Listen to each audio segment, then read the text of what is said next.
the Directorate of Yes, Government and Conflict Prevention. All right, okay. Presenting your That's well noted, sir. Okay.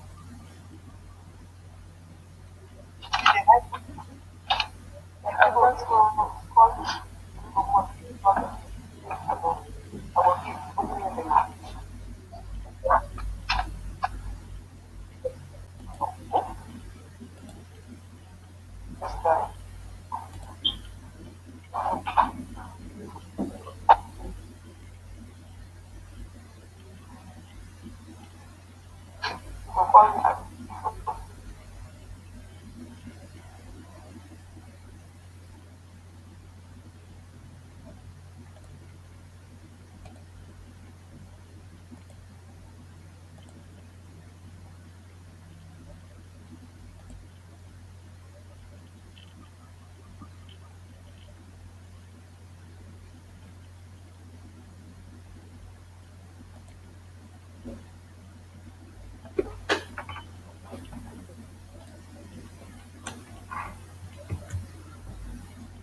Adama, we have already in the house the chairperson, Solomon Days. Oh, all right. Oh, okay. All right, that's okay. I see him now. Good morning, Commissioner. Thank you for joining us. Yeah. Do we have Colette? Otherwise, we are going to start since we've already lost like 20 minutes, and we have a good number of participants online. So my sincere apologies. I was participating in a meeting of the Peace and Security Council relating to hate crimes and genocide. Sorry for the delay. Right, sir. Thank you for joining us. Thank you so much. My name is Adam Akuba, and I am joining you from the African Center for Democracy and Human Rights Studies, based in Banjul, the Gambia, the secretariat that organizes the NGOs Forum on the participation of NGOs in the Research African Commission on Human and People's Rights. As you are all aware, we are meeting virtually because of the restrictions of COVID. But nevertheless, I would like to thank you all for joining us today. I'd like to recognize the presence of Mr. Cyril Tapoko, who is representing the Commissioner for Affairs of the African Union Commission and Human.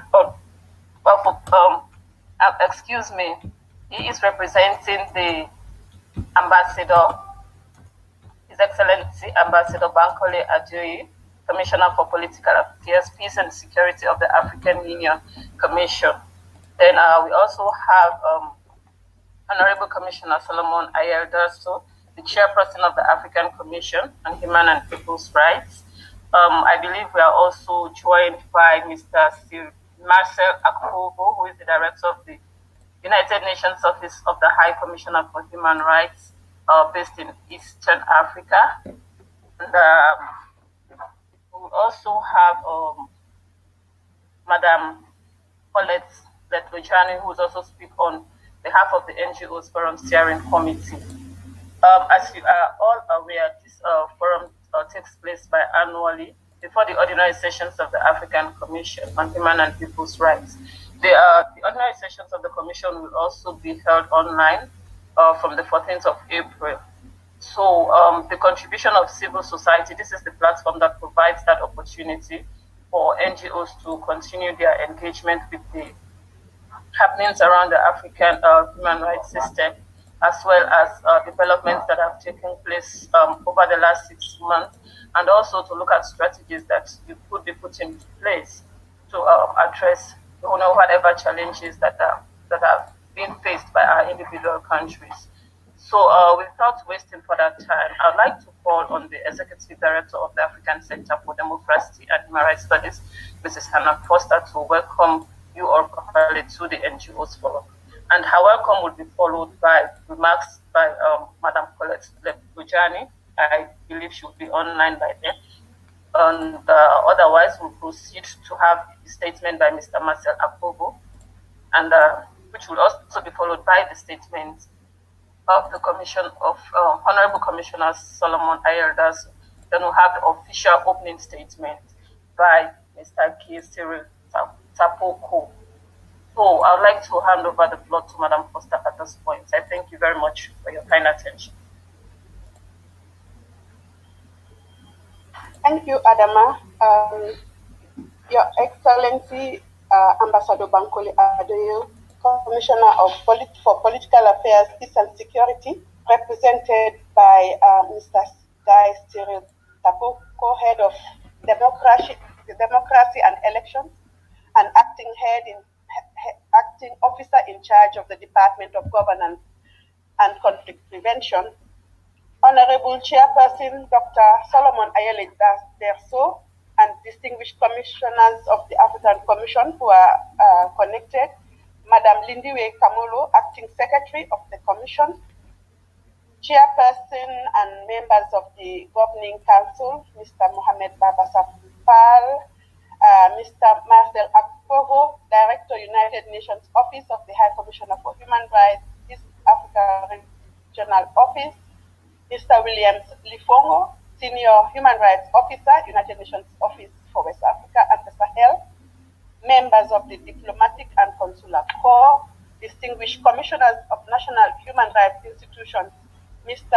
Gilbert Sibi Hugo, Executive Director, Network of African National Human Rights Institutions, dear colleagues, focal points and NGO Forum Steering Committee members, representatives of non-governmental and civil society organizations, distinguished resource persons, facilitators and participants of the forum, distinguished guests, members of the press, ladies and gentlemen, all protocols respectfully observed. Please allow me to welcome each and every one of you to the virtual forum on the participation of NGOs in the 68th Ordinary Session of the African Commission on Human and People's Rights, scheduled to run from today and tomorrow, 12th and 13th April 2021. Regions of Africa and beyond is a clear manifestation of your continued dedication and commitment to the protection and promotion of human rights in our dear continent, especially in these days of the pandemic. Guy Cyril Tapoko, for representing His Excellency Ambassador Bankole Adeyo, and for gracing this occasion. And we also are thankful, grateful that he agreed to deliver the opening statement. Allow me, distinguished ladies and gentlemen, to extend a word of welcome to Honourable Commissioner Solomon Ayele Derso, Commissioner of the African Commission on Human and People's Rights, who is in our midst today.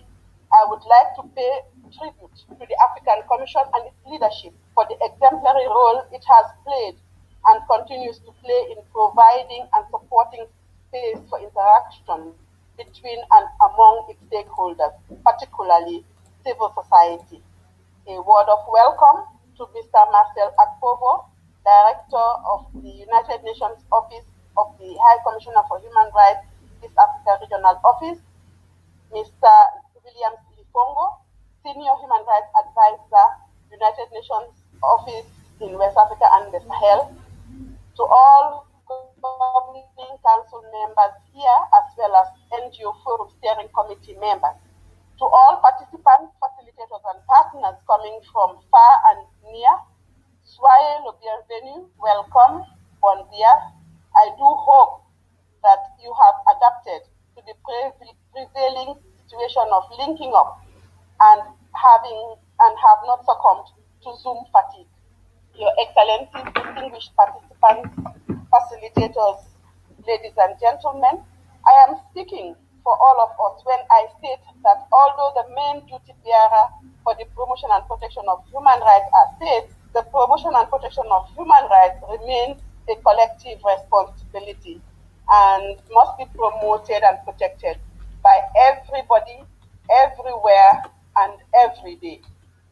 Pandemic or not, la luta continua.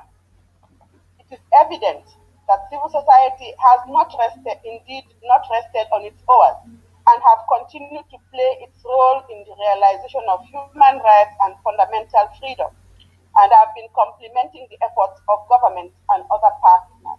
Surely, together, states and non-state actors can achieve a great deal more when they collaborate and support each other in this noble process.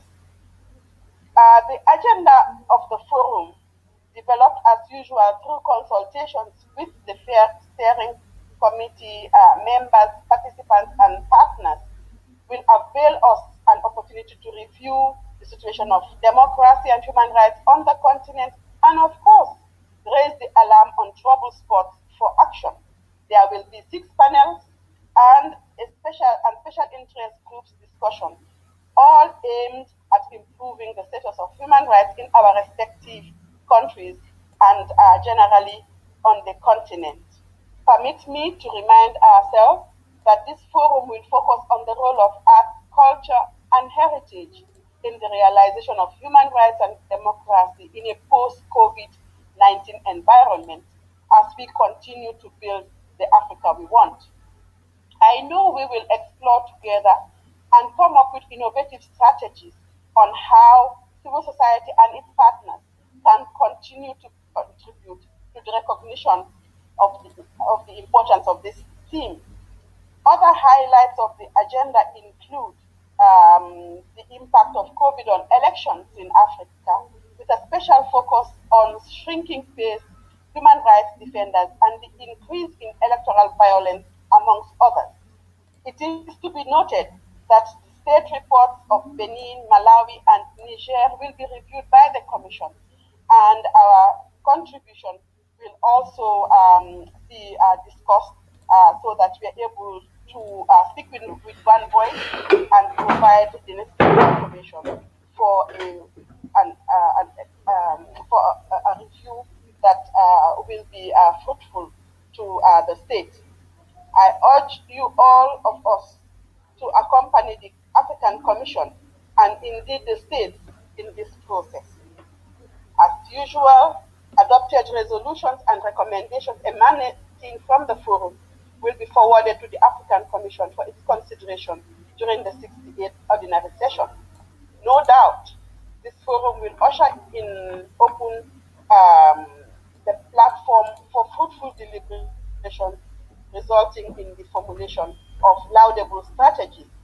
Your Excellencies, distinguished ladies and gentlemen, it would be remiss of me to conclude these brief remarks without recognizing the various contributions made by our various partners, namely UNOWAS, the Office of the High Commissioner for Human Rights, East Africa Office, and IPAS.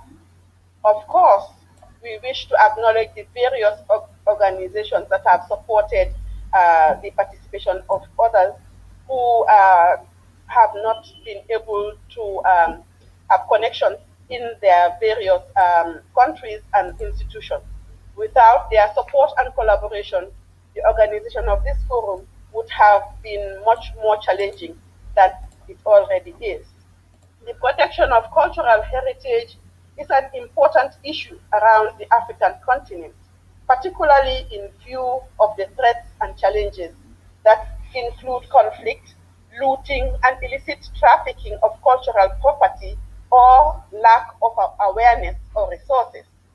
From east to west, cultural partners and stakeholders were mobilized to strengthen regional cooperation and joint initiatives for the protection of cultural heritage. Aspiration 5 of Agenda 2063 envisions an Africa with a strong cultural identity, common heritage, shared values, and ethics, calling for an African cultural renaissance. Without attempting to preempt the various contributions, let me say that Africa does have a very rich heritage and culture, and we are all obliged as citizens of Africa to ensure that the major contributions to Africa's growth by creative acts and transformation is preserved. And on behalf of the forum, I would wish to express the appreciation of the organizers and to wish all of us fruitful deliberations. Thank you very much for your kind attention.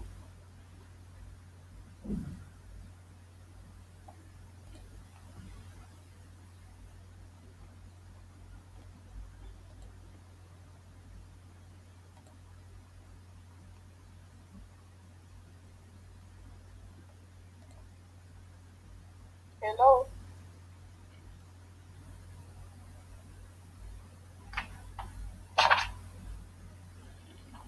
Anna, we can hear you. Yeah, it seems Adama Please is go ahead, out. madam. We can hear you. Her connection does seem to have problems. We will check if is Colette around. If Colette is not here, then may I have the honor of requesting Mr. Marcel Akpovo, Director of the United Nations Office of the High Commissioner for Human Rights in East Africa Regional Office, to make the statement. Mr. Akpovo, you have the floor.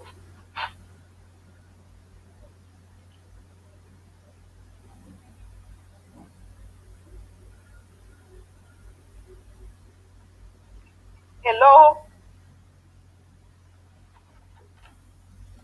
Mr. Shafi? Yes, hold on. Oh, okay. Oh, okay. Thank you.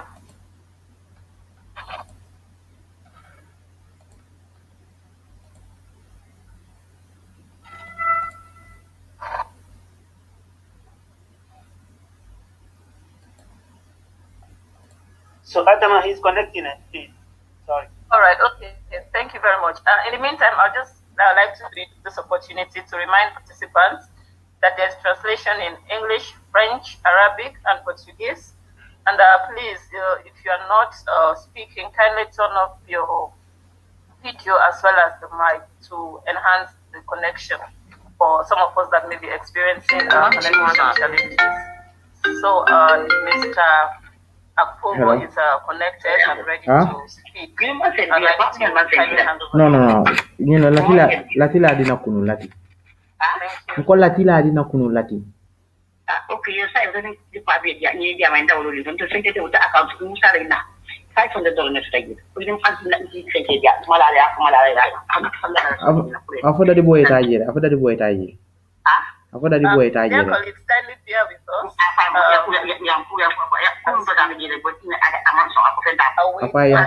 Apa yang kuba ko yadia. These are some of the challenges that Apa yang kuba ko are connected yadia. with the Zoom meeting or online meetings.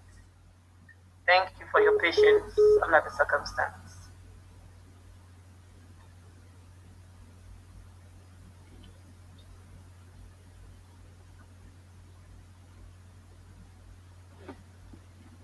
Guys, are you online? In the meantime? No.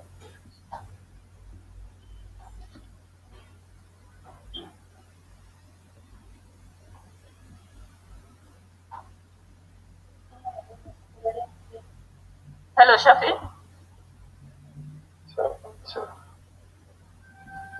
Adama, start logging. He starts logging. Adama, he starts logging. Okay.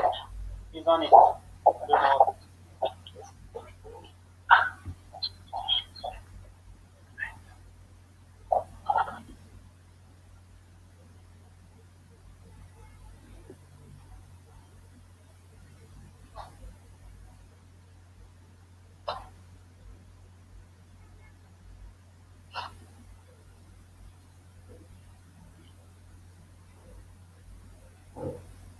In the meantime, I would also like to check if Wilder Keza is already online and connected. Nachi, I see you online. Thank you for logging in early. Madam Melanie Combate, are you online? Also, Mr. Emilio Manuel. In the meantime, I would just like to confirm that the speakers for the very first session are already online. And I would also like to Guilford from Nanry is also online. Yes, I am. Yeah, Thank you. Feel free to use the chat box. Wow, because I'm like payment for GRE, receipt, leave, check here, clip. But man, man, job for my sign. Wow, man, be last time, gis nga mo jeno bo join leave. Nakata. Bo join pour ñu jëna fu. Yeah, dama faté leave suma office. Wow, you la jox ak suma refunds.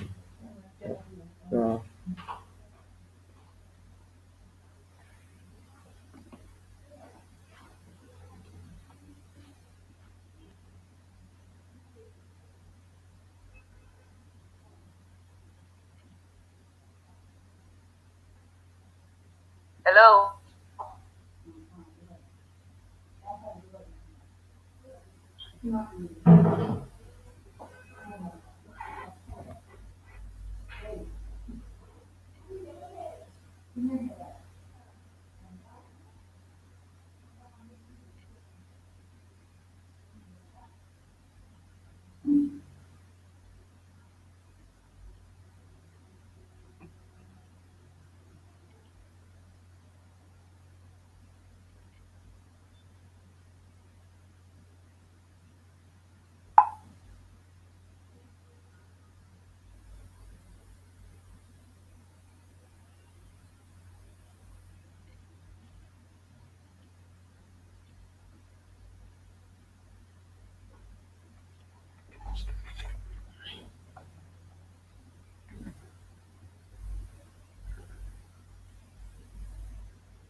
Good morning and welcome back, everyone. There was a challenge, but I think everyone is back. Good morning, everyone. Can you hear me? Yes, we can. Hello? We can hear you, babies. Oh, okay, all right. Yes. We lost connection for some time. Yeah, okay. All right, so are we ready? Shafi, are you ready? Is Mr. Apovo ready for us?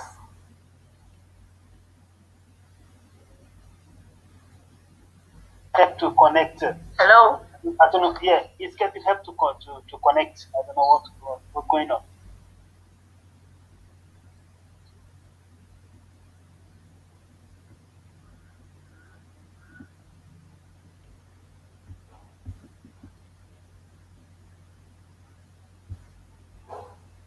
Hello. Yes, it's trying to connect. I don't know. I don't really know what's going on. Hello. Oh, he's still Adama? trying to connect. Mr. Pope. Yes, please. Yes, please. I can hear you.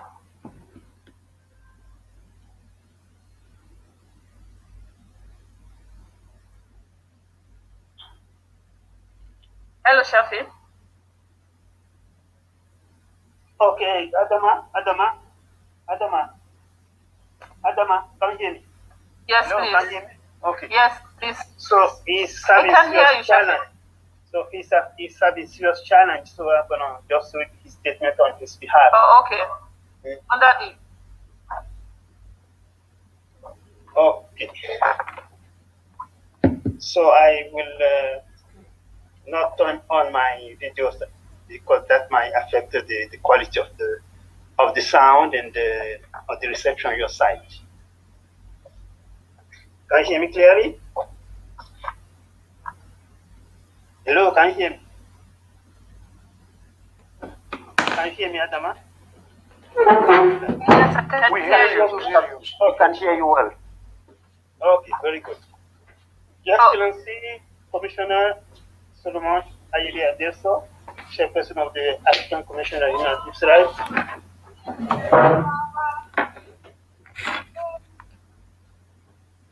Hello.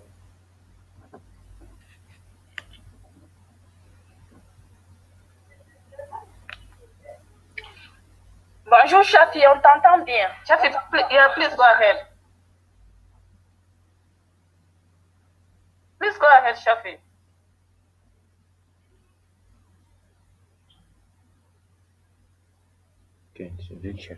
Hello.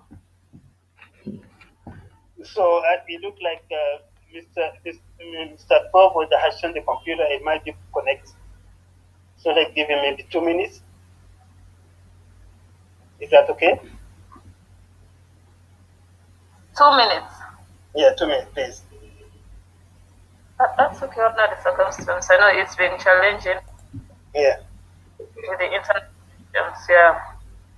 And sometimes it's when you really need it, that's when it starts acting up. So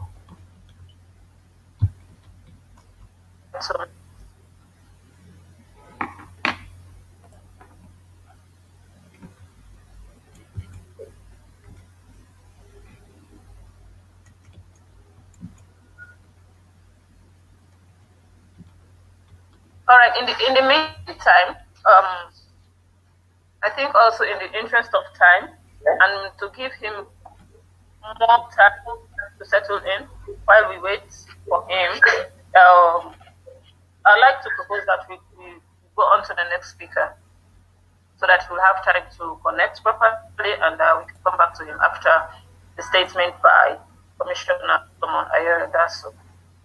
So, Commissioner Daso, if you are online, please, and connected and can hear me, I'd like to hand the floor to you for your statement, please.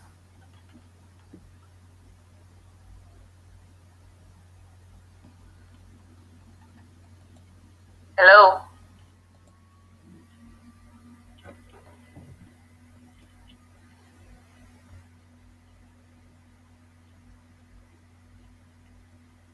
Hello, Commissioner.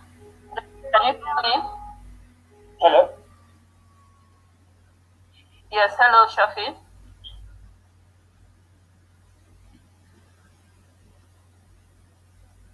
Yes, Shafi, please go ahead. I can hear you. Adama, I think he wants me to do it. To go ahead and read his statement on his behalf.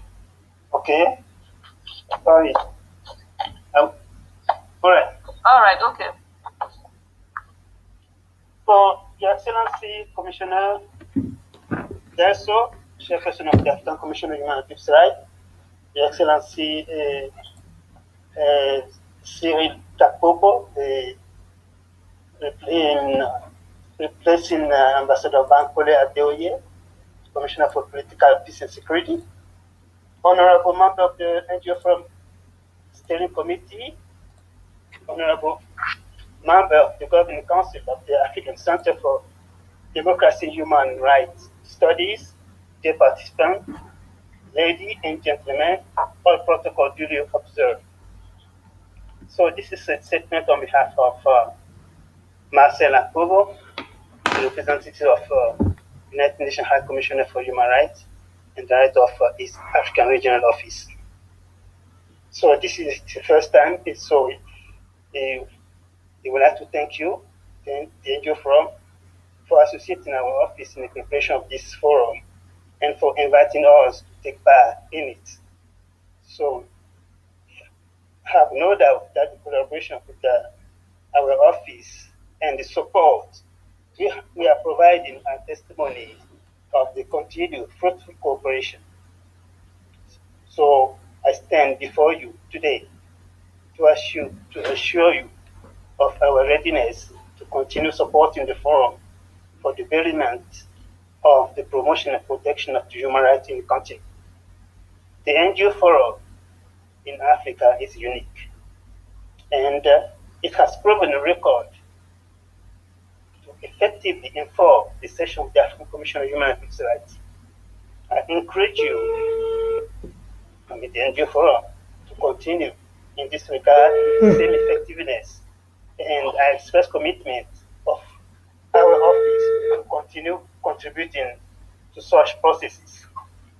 Ladies and gentlemen, dear participants, the topic of the forum, the African we want, the role of art, culture, and heritage in the realization of human rights and democracy in the post-COVID-19 environment, which is in line with the African Union theme of the year, speak to the importance of valuing one of the AU shared values, our culture, heritage, and how they can be leveraged to attain the Africa we want as spelled out in the AU Agenda 2063. At the universal level, we should note that Article 27 of the Universal Declaration of Human Rights states that everyone has the right to participate freely in the cultural life of the community, to enjoy the art, and to share in scientific advancement and its benefits. Cultural rights are separate from human rights, as recognized in Article 5 of the 2001 UNESCO Declaration of Cultural Diversity, and can be defined as the right of access to, participation in, and enjoyment of culture. This includes the rights of individuals and communities to know, understand, visit, make use of, maintain, exchange, and develop cultural heritage and cultural expression, as well as to benefit from the cultural heritage and cultural expression of others. Other human rights, such as the right to freedom of expression, the right to information, and the right to education, are key to the realization of cultural rights. However, varying degree of cultural rights may be recognized as cultural rights cannot be used as a justification to limit other rights enshrined in international law. At the African level, the African Charter of Human Rights provides in its Article 17 that every individual shall have the right to education.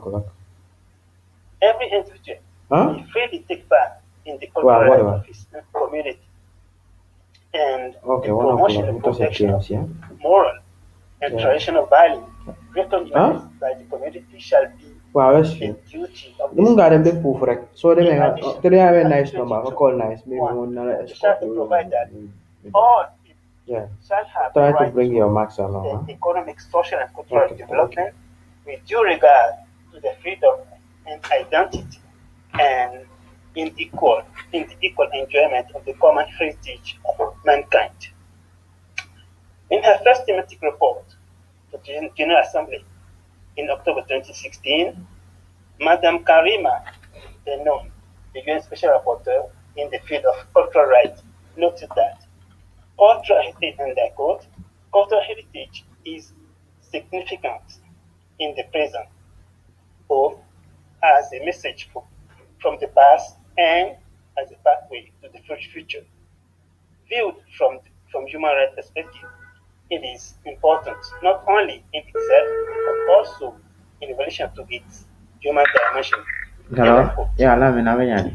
The right of access Fernando. and enjoyment Ebe jidi lah. is a human right. Yang ku bala African Center. Ini mbak. Kananda. Okay, man. Nana nyimfe cool base mana na long nice sama na nyesa pleke ya.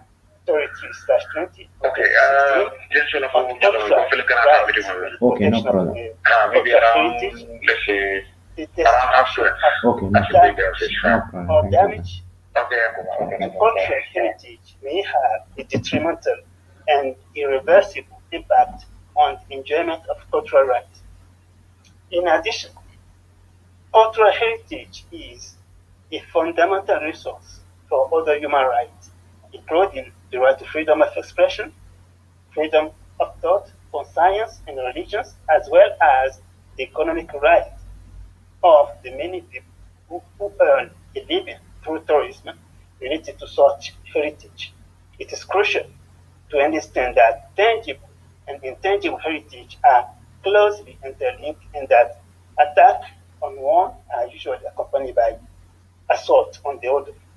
Further, while specific aspects of heritage may have connection to specific group, all of humanity has a link to such objects which represent the cultural heritage of all mankind in all its diversity.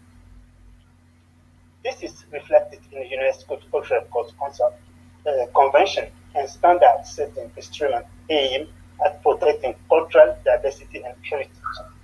Apart from the general application of rights of everyone to take part in cultural life, we ought also to take a wider view regarding the exercise of this right as collective. Ladies and gentlemen, though the theme of the forum forum is already looking at the realization of human rights and democracy in post-COVID-19 environment, let me take the liberty to remind us that we are still undergoing COVID-19 pandemic, and this pandemic is one of the best opportunities to leverage our traditional medicine from our cultural heritage. In my view, the pandemic called into question the extent to which we, as Africans, can make use of our traditional medicine to address future pandemic of this kind. Because if this medicine worked before our forefathers, there's no risk they will work for us. The process behind it. On that, we take to debate Pharaoh's meditation, which has proven how collective were this traditional medicine, the realization of the right to help of our forefathers and their people. Ladies and gentlemen, dear participants, in the UNESCO Declaration concerning the intentional destruction of cultural heritage adopted in 2003, the international community reaffirmed its commitment to fight against the intentional destruction of cultural heritage in any form so that it may be transmitted to the succeeding generation.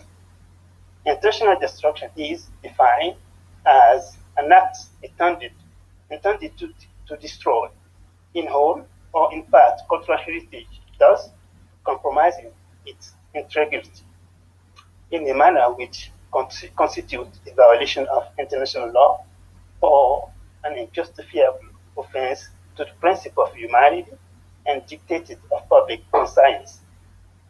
Let me end my remark with the following question based on the topic of the forum. Have we done done enough, or have the NGO community in general been doing enough to promote and protect African cultural heritage in general, so as to serve future generations? Have we or have NGOs been doing enough to promote and protect our cultural heritage in relation to traditional medicine, so as to be level for and contribute to fighting future pandemic? If the answers to the above questions are negative, I would like to urge this forum through its steering committee to come up with a plan of action to address this gap and to report on its implementation at every forum. I thank you for your attention. That's the statement for Mr. Marcel Akporo, the Director of East African Regional Office of the United Nations High Commissioner for Human Rights. And I thank you. Over to you, Adama. Yes, thank you very much, Mr. Shafi, for the statement that you just made on behalf of Mr. Marcel Akporo. Because of the connectivity challenges, we were not able to see the face of the person that was making the statement. For the benefit of those that do not know you facially, but all the same, I'm sure during the proceedings there will be an opportunity for you to. Okay, I will show my face tomorrow. Okay, Adama. To record. Sorry. I said I will show my face tomorrow since I'm moderating one session tomorrow. Yes, that's why I said there will be an opportunity for that to happen. I'd like to thank you very much for that.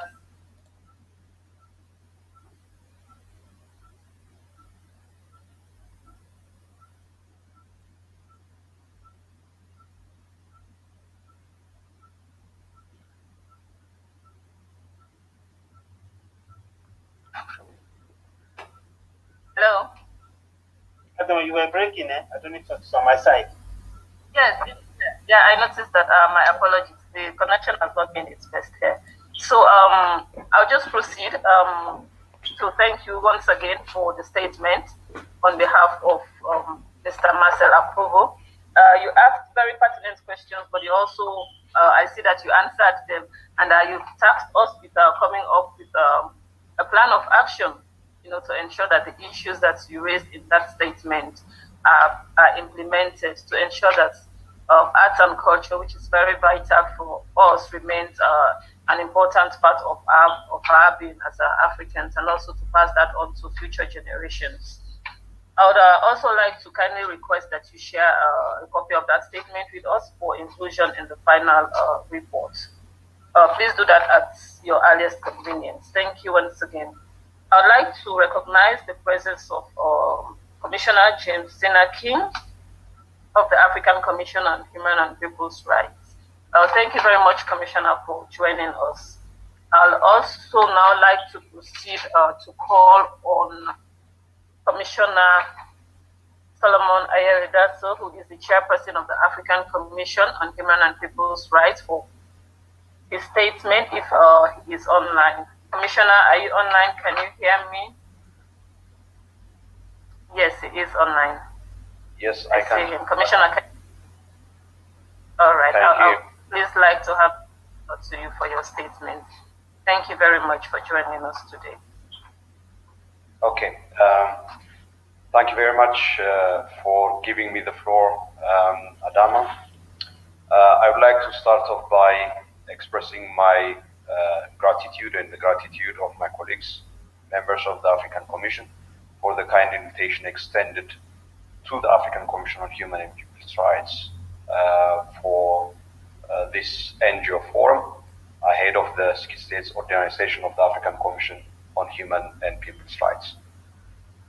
I am very pleased to join you here and wish to extend my greetings to all of you from wherever you are. You have joined this meeting. I am mindful that this NGO forum ahead of the 68th Organization of the African Commission is convening in a particular context.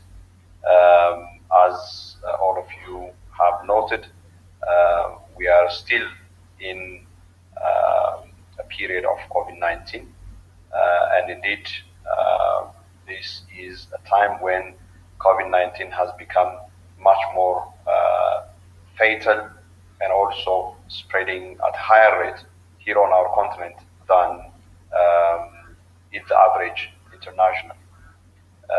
So we are convening in this virtual space, and despite the challenge that this situation presents to us, I wish to extend my sincere appreciation and thanks to the organizers of the NGO Forum for sustaining this platform and also bringing us together once again for this very important deliberation that would enable members of civil society organizations to reflect on some of the major human and people's rights issues facing the African continent, including with a particular focus on the African Union Theme of the Year on arts, culture, and heritage, and the importance of that for human and people's rights.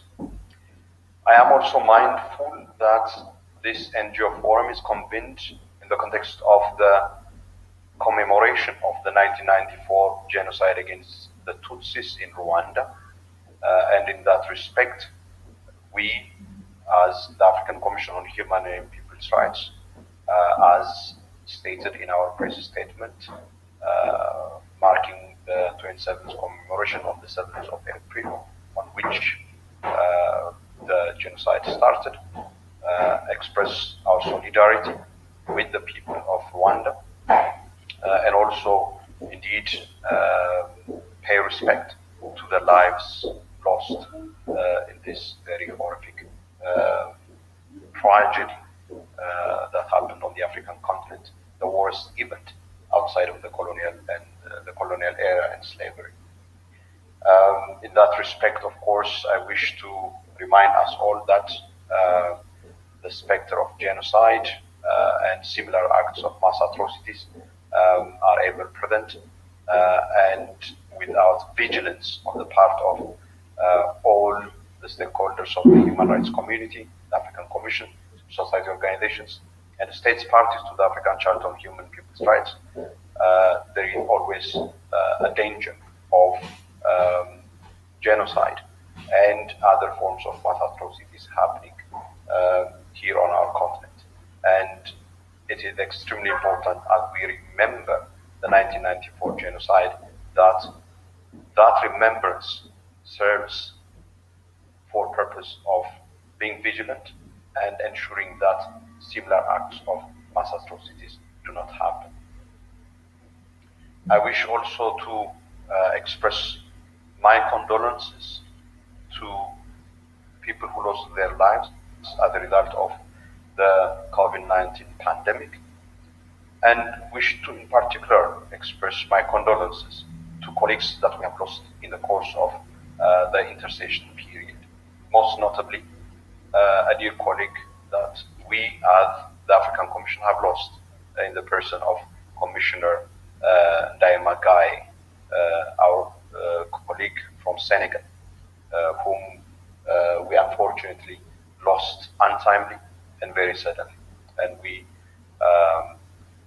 express our solidarity and indeed our condolences to the family, colleagues, friends, and the human rights community on the loss of our colleague, Commissioner Gai. May he rest in peace. I also wish to express condolences on the untimely and very sudden passing of Professor Christoph Heyns from the University of Pretoria. Professor Christoph Heyns was a member of the working group on death penalty, extrajudicial or summary arbitrary executions of the African Commission on Human and People's Rights. Once again, wish to express condolences to his family, friends, colleagues, and the human rights community at large, and may his soul also rest in peace. Colleagues, I am mindful also that the focus of this NGO forum draws on the 2021 theme of the year for the African Union: arts, culture, and heritage, which are meant to serve as levers for creating the Africa we want. Arts, culture, and heritage are very important sources of identity, very important sources of being for us and for everybody in the world.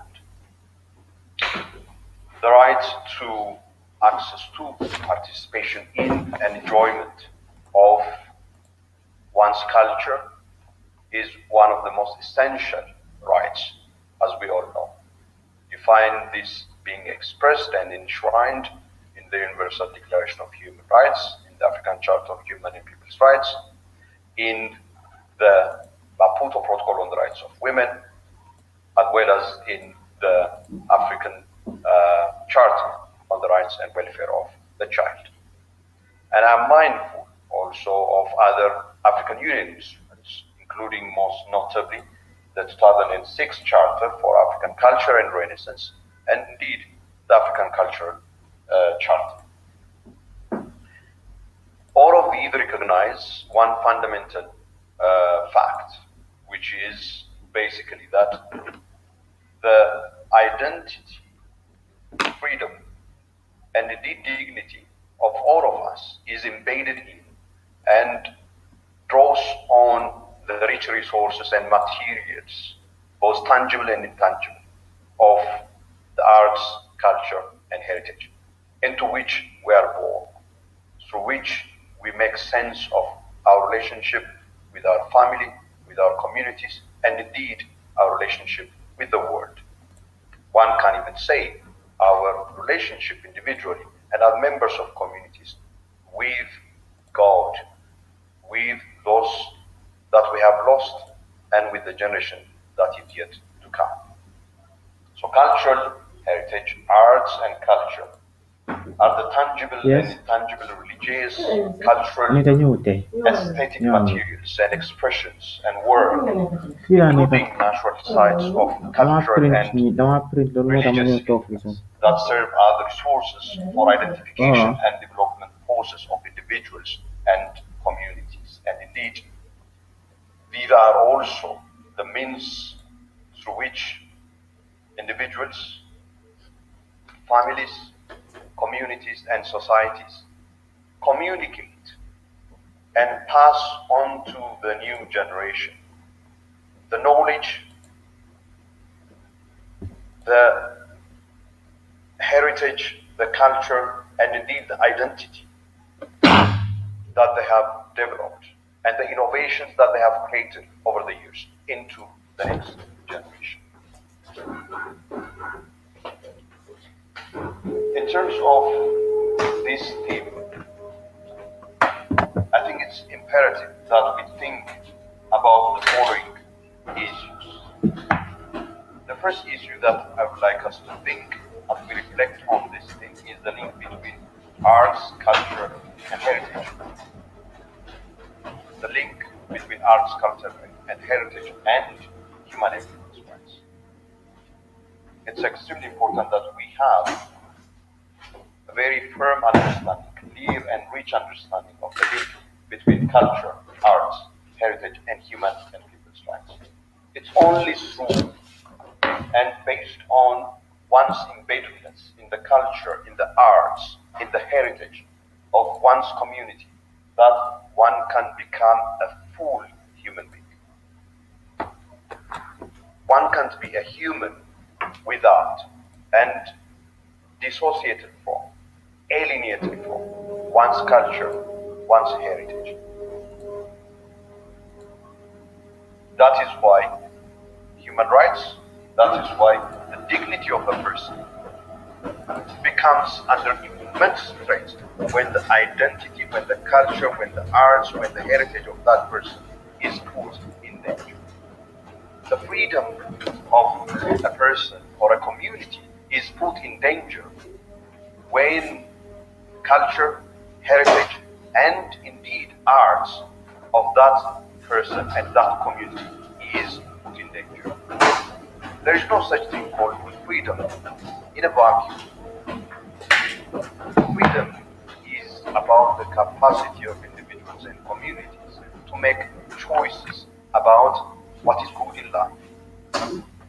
One can't make choices about what is good in life without and free from one's culture, heritage, and arts. It's only through arts, culture, and heritage that freedom is given content and meaning. It is indeed through the arts, through the culture and heritage that we render meaningful the things that we see around us and make the choices that is inherent in us as human beings. So the link between culture, arts, and heritage and human and people's rights is so fundamental. It is an essential component of being human and indeed part and parcel of what we are here for, human and people's rights. Arts, culture, and heritage are also critical for building democracies. Again, there is no such thing called democracy in a vacuum. Societies build democracies within their specific context. And one of that very fundamental context that gives content, substantial content, to the building of democracies is arts, culture, and heritage. Without respecting, promoting, and indeed holding dear one's culture and heritage, you may not be able to have a democracy that reflects and indeed ensures your freedom and your dignity. It would be alien to you. Similarly, there can't be development without arts, culture, and heritage. The development trajectory of each society is different and separate.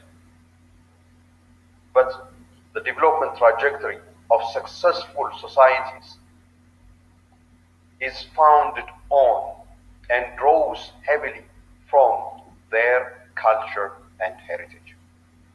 That's why their development is resilient. That's why their development is successful. The possibility for our successful development, therefore, depends on our respect for and indeed promotion of our culture, heritage, and the arts. The other issue I would like us to think about is what are the rights relating to arts, culture, and heritage? Who are the rights holders of arts, culture, and heritage? And indeed, if you look at the preamble to the African Charter on Human and People's Rights, and the contents of the African Charter on Human and People's Rights, whether that is in relation to Article 17 of the Charter, or Article 22 of the Charter, or Article 19 and 20 of the Charter, you certainly find a lot of reference to historical traditions, to identities and culture, and the importance of this. And it's important to underscore that the rights relating to culture, heritage, and arts are rights that relate to those people, the artists, those who are engaged in the production and propagation of culture, traditional leaders, healers, those in the creative industries, religious institutions. These are all the kinds of the sectors of society who and whose protection the creation of space for their role in the creation, promotion, propagation, and passage of innovation, culture, arts into the next generation is extremely important. So, what are the rights? Who are the people, the holders of these rights?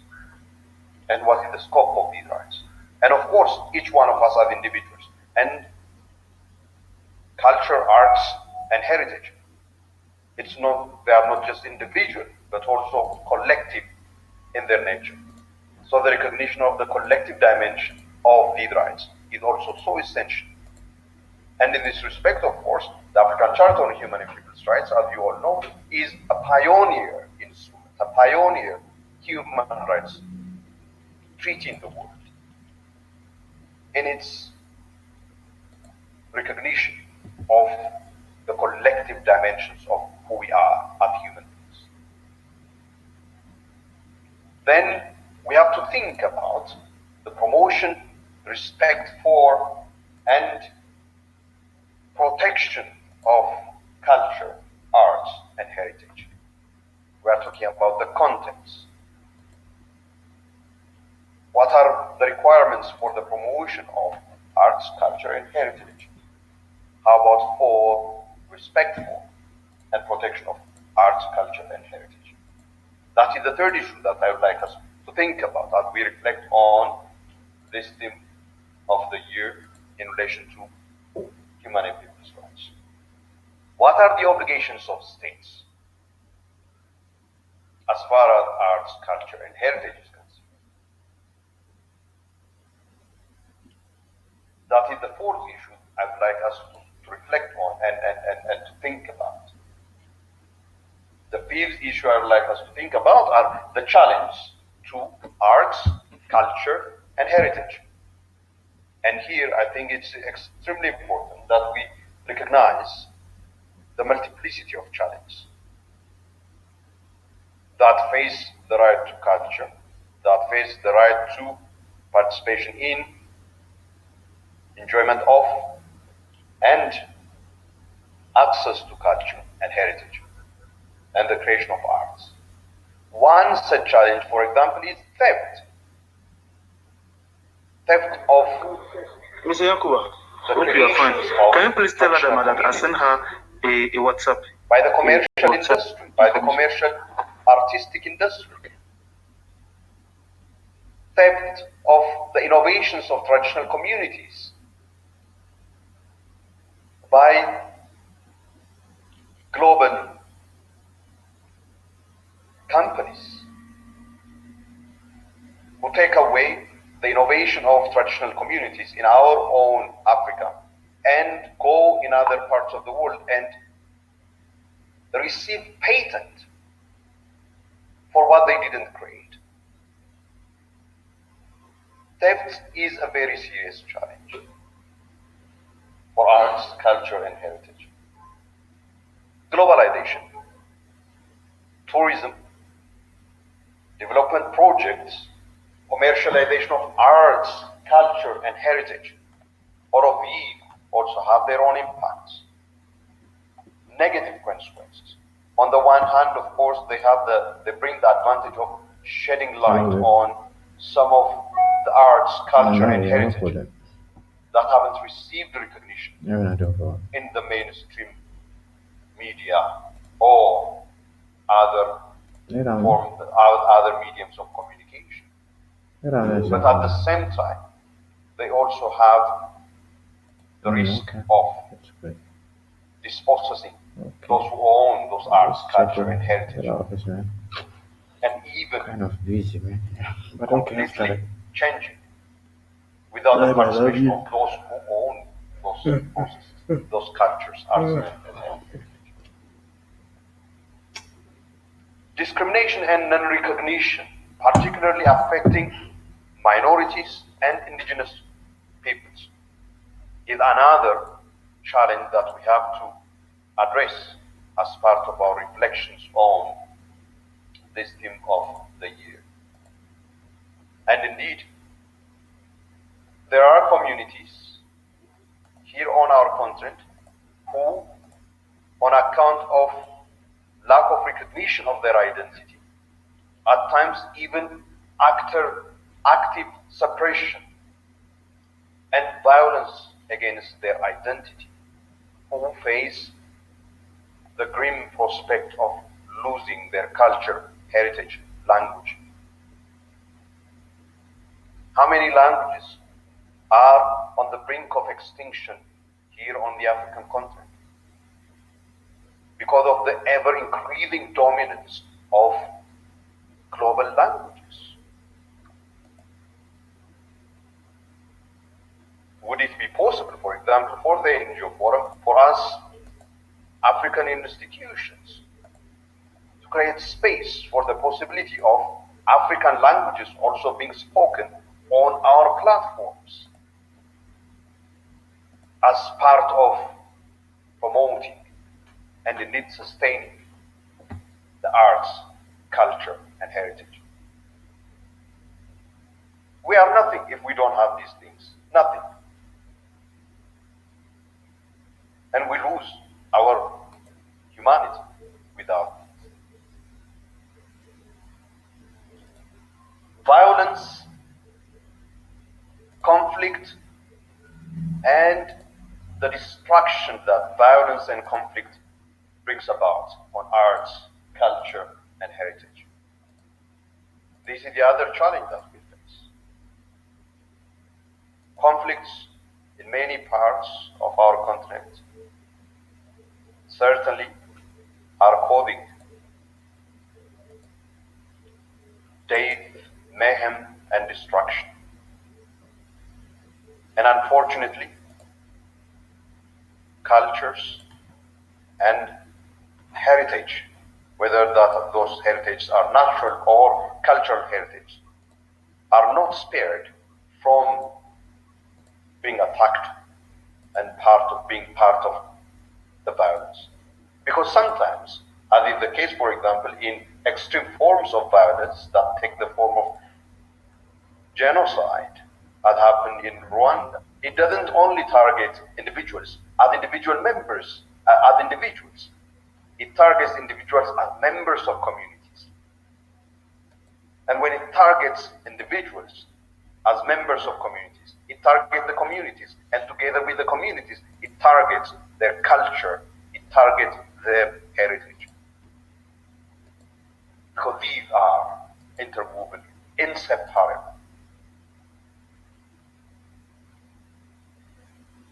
Dear colleagues, honored members of the Commission present here, distinguished participants, I know that part of the framing of this session is about thinking about a post-COVID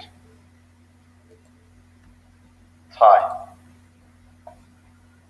I am very, I wish I could be as hopeful as you are that a post-COVID time is coming anytime soon.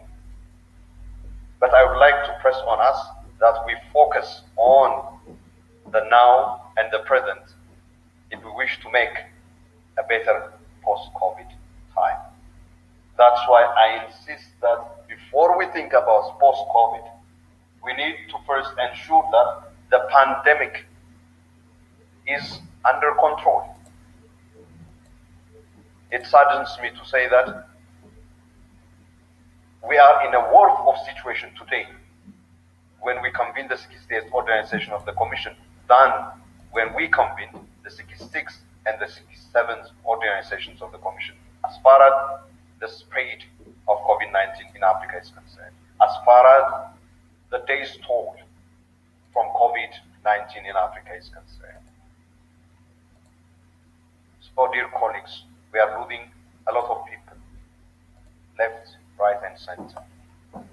So we have to push for every effort to be put as part of the protection of the right to health and the protection of life,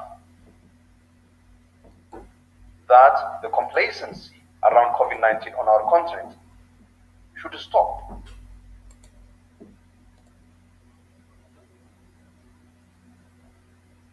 And efforts are put in place in order to ensure that this continent, which is way behind in terms of access to COVID-19 vaccine.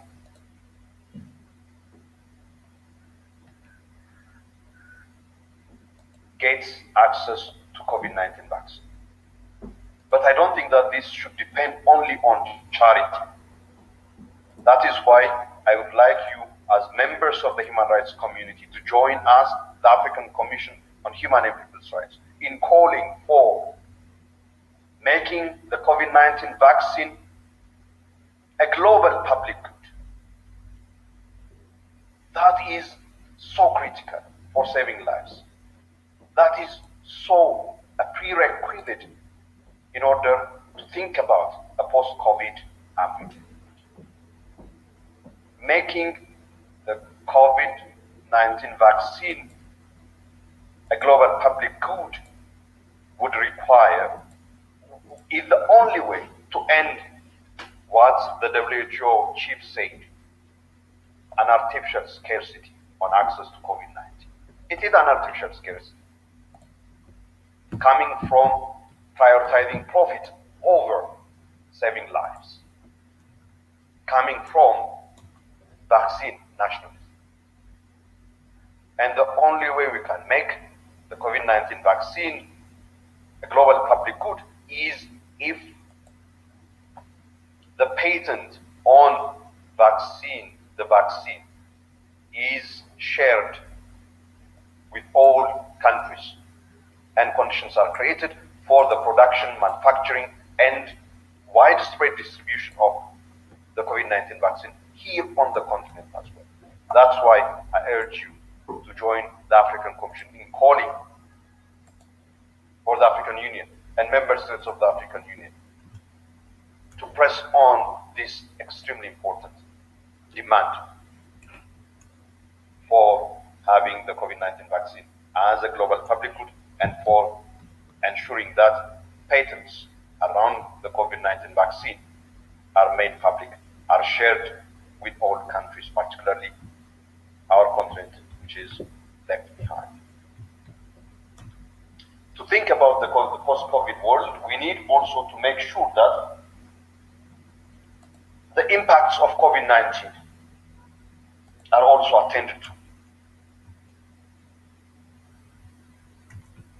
because it's having very devastating consequences.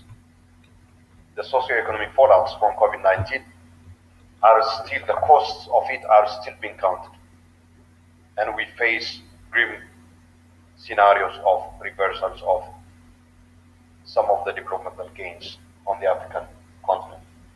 So it's extremely important that the consequences, the adverse consequences of COVID, not just on developmental gains, but also on human and people's rights, are reversed in order for us to think about a post-COVID, a better post-COVID Africa. That is why I call on all of you to continue to champion and campaign for the implementation of Resolution 449 of the African Commission on Human and People's Rights, which outlines in great detail all the issues that need to be attended to in order to create the possibility for a better post-COVID-19 Africa, the Africa we want. Thank you so much for your kind attention, and I wish you all the very best in your deliberations. And I do hope that you all stand to rise to the challenge that we all face in all the issues that I have raised. Thank you for your kind attention. Thank you very much, Commissioner Solomon Ayeli Dasu, Chairperson of the African Commission on Human and People's Rights, for that excellent statement. I'd also like to join colleagues to pray that the souls of Commissioner Gay and Professor Hines rest in perfect peace. It's a sad loss to the continent, considering the role that they have played in promoting and protecting human and people's rights on the continent. May God rest their souls in peace. The statement, as I said earlier, is very comprehensive and a very excellent one, considering the theme that we are looking at, generally the theme of the AU, and specifically the theme of the forum. And you've challenged each and every one of us to ensure that as we think of post-COVID-19, there are issues that we need to critically look at. And I believe civil society is ready to stand with the African Commission as well as the AU to ensure that these issues are given due consideration. Thank you very much once again for joining us. We appreciate the statement very much. At this point, I would also like to remind participants that for those that would like to have translation in Arabic, they should click onto the Japanese channel for the Arabic interpretation of the proceedings of the forum. Kindly allow me, dear participants, to acknowledge the presence of Commissioner Alexia Amesbury, African Commission on Human and People's Rights, who is also on this platform, and also to recognize the presence of Mr. Clement Boule, who is the United Nations Special Rapporteur on Freedom of Association and Assembly, for joining us. You are welcome, Commissioner Alexia Amesbury and Mr. Clement Boule.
Unknown caller.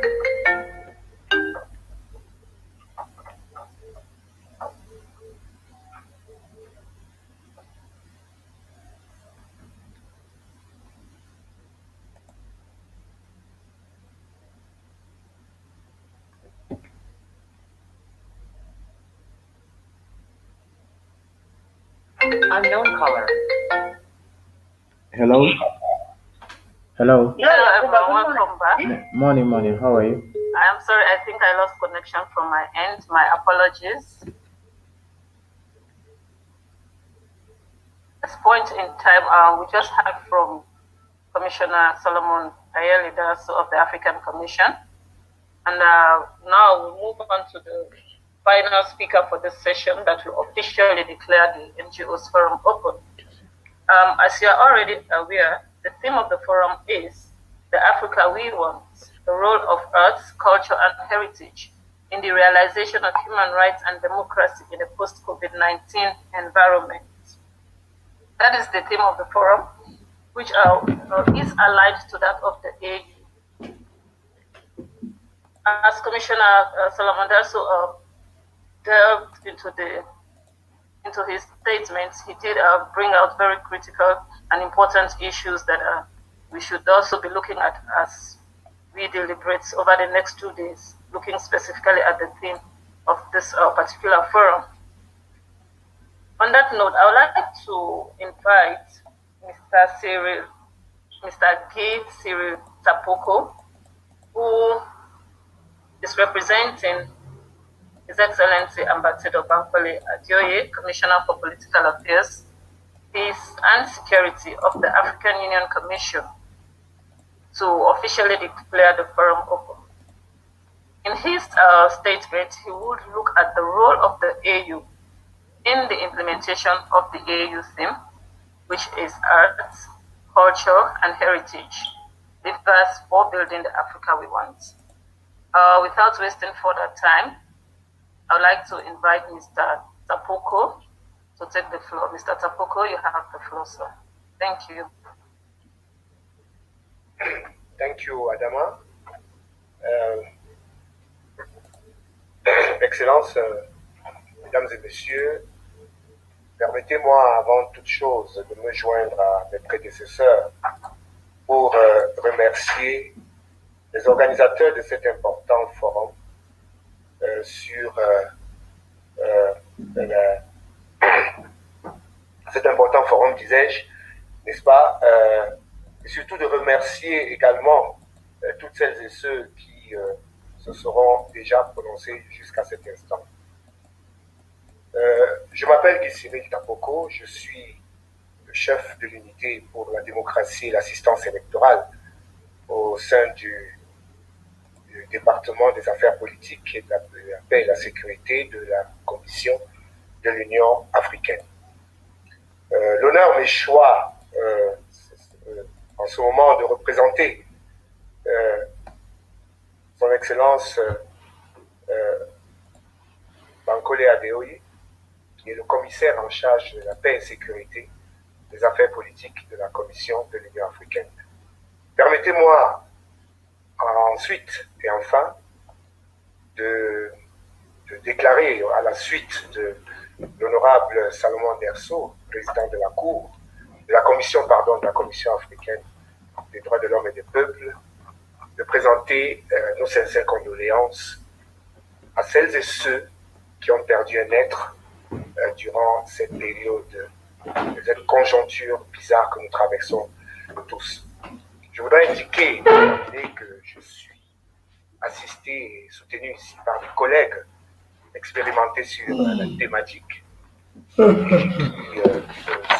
connectés, j'ai constaté, dans le cadre de cette importante réunion devant cette auguste assemblée. Je vais prononcer le discours d'ouverture de son Excellence Bankole Adeoye, commissaire en charge des affaires politiques, la paix et la sécurité de la Commission de l'Union africaine, dans sa version originale, qui est la version anglaise.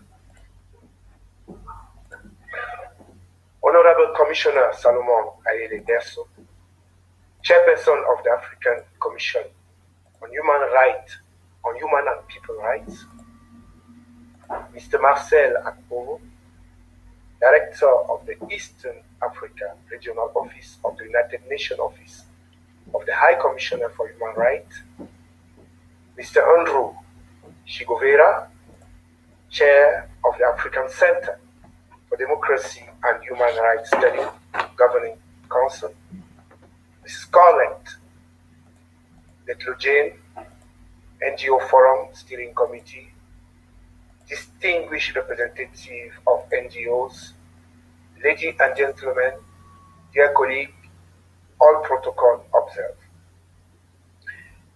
It is an honor and indeed my pleasure to have been invited to deliver the opening statement on this special occasion. I'm aware that the aim of this forum is to consolidate collaboration between and among NGOs to enhance partnership with the African Human Rights Mechanism for the Africa we want, as stipulated in the African Union Agenda 2063, and is being held this year on the theme, The Africa We Want, the role of arts, culture, and heritage in the realization of human rights and democracy in a post-COVID-19 environment.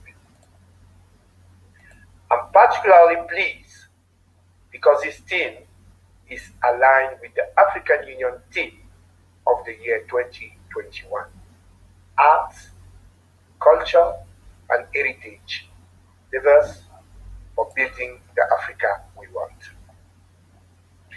Ladies and gentlemen,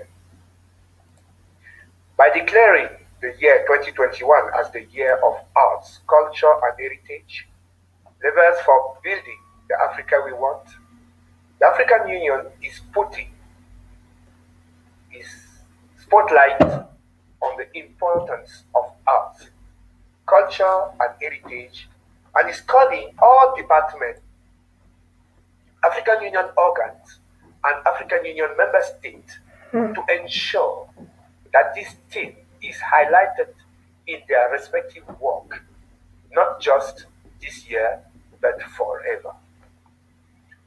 The African Union is mindful of the role of arts, culture, and heritage in advancing our common vision set in Agenda 2063, particularly for the realization of Aspiration 3, which stands for an Africa of good governance, respect of human rights, justice, and rule of law, and Aspiration 4, which stands for a peaceful and secure Africa as promoted by the Department of Political Affairs, Peace and Security of the Commission.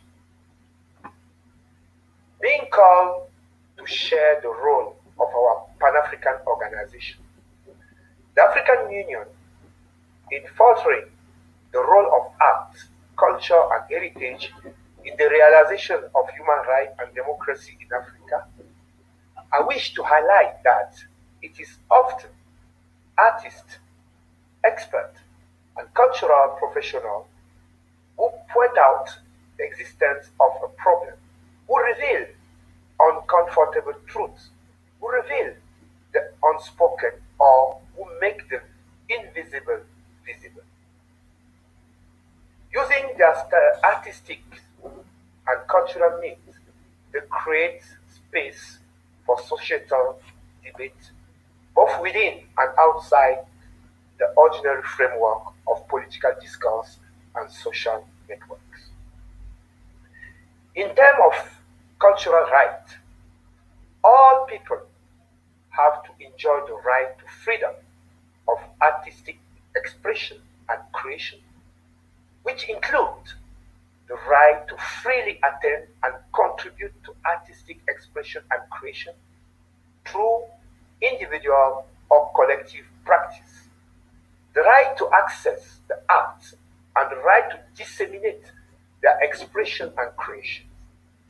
This implies the right to access, participate, and contribute to cultural life. Indeed, this is strongly considered throughout many legal instruments of the African Union to ensure that art, culture, and heritage plays a role in the realization of our Continental Agenda 2063 in building the Africa we want.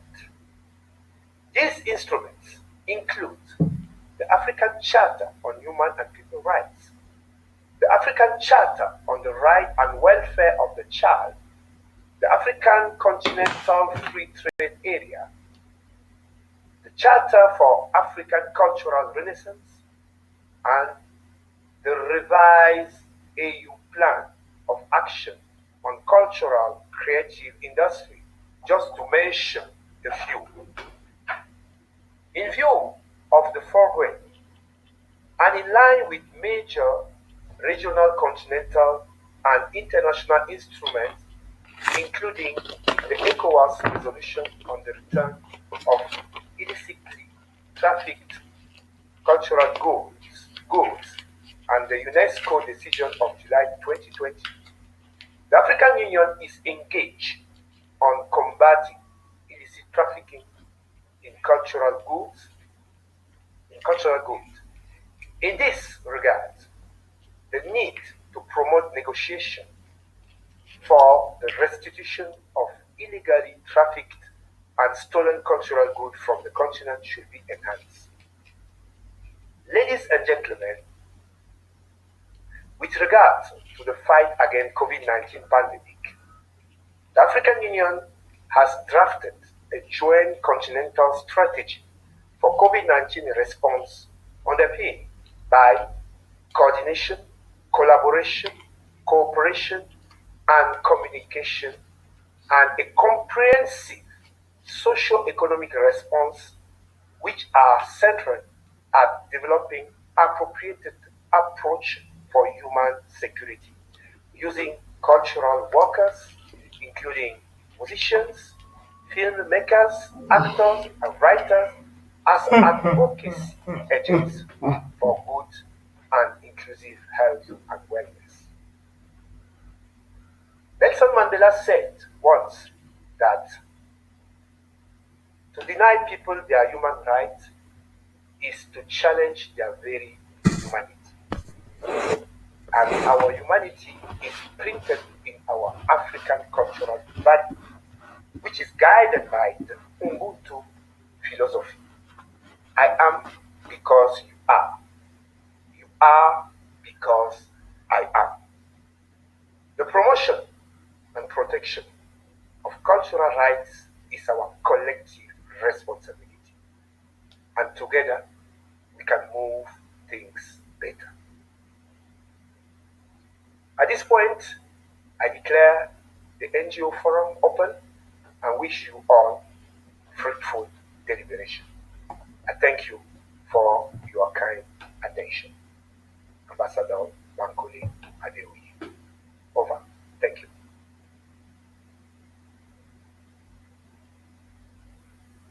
Thank you very much, Mr. Tapoko, for declaring the NGOs Forum officially open on behalf of His Excellency Ambassador Bankole Adeoye, Commissioner for Political Affairs, Peace and Security of the African Union Commission. Thank you very much for joining us. And please extend our appreciation to His Excellency Ambassador. We've also taken note of the very important issues that you raised in your statement. No problem. Then I will try to especially to let us know that it's a collective responsibility for all of us, whether as state or non-state actors. And that's one that we will note very seriously during the 2 days of our deliberations. Thank you very much for joining us once again. Hope you're fine. I think at this point in time, I'd like to for us to take a group photo virtually, please. So I'd like to invite participants, everyone online, if you could kindly turn on your videos, please. Just the videos, please, so that we can have a group photo. Kindly turn on your videos, please, so that we can have a quick group photo together before we proceed on to the next 2 sessions for today. Yankuba, are you on standby to take the photos? Yes, Adam. Yes, Adam. I'm online. Oh, okay. Yeah. So from your end, yes, please. From your end, if all the videos are turned on, maybe you just proceed. Yes. Because from my end, I'm not able to determine that. Thank you. But are we all together? We have about 100 participants, 101 participants online right now. So if everyone could kindly turn on their videos for the group photo, please. Thank you very much for your cooperation.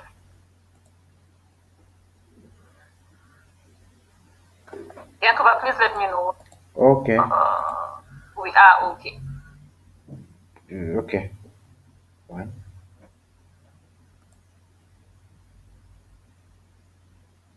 2. Is it okay? 1, 3. Yankuba? Yes, Adam. It's okay now. Thank you very much. It's okay. All right. Okay. But thank you very much, everyone. Thank you so much for your time, for your active participation, for your understanding. The internet connection has been breaking here and there, but you are still online. And we thank you very much for that as we proceed into the next session.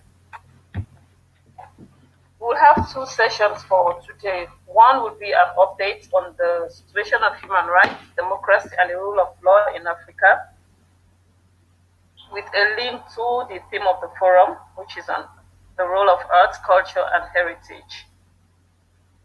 And we'll hear presentations from the 6 regional focal points in Africa, from East, North, West, South, Central, and the Lusophone network. And that would be made, followed by a short health break for 10 to 15 minutes.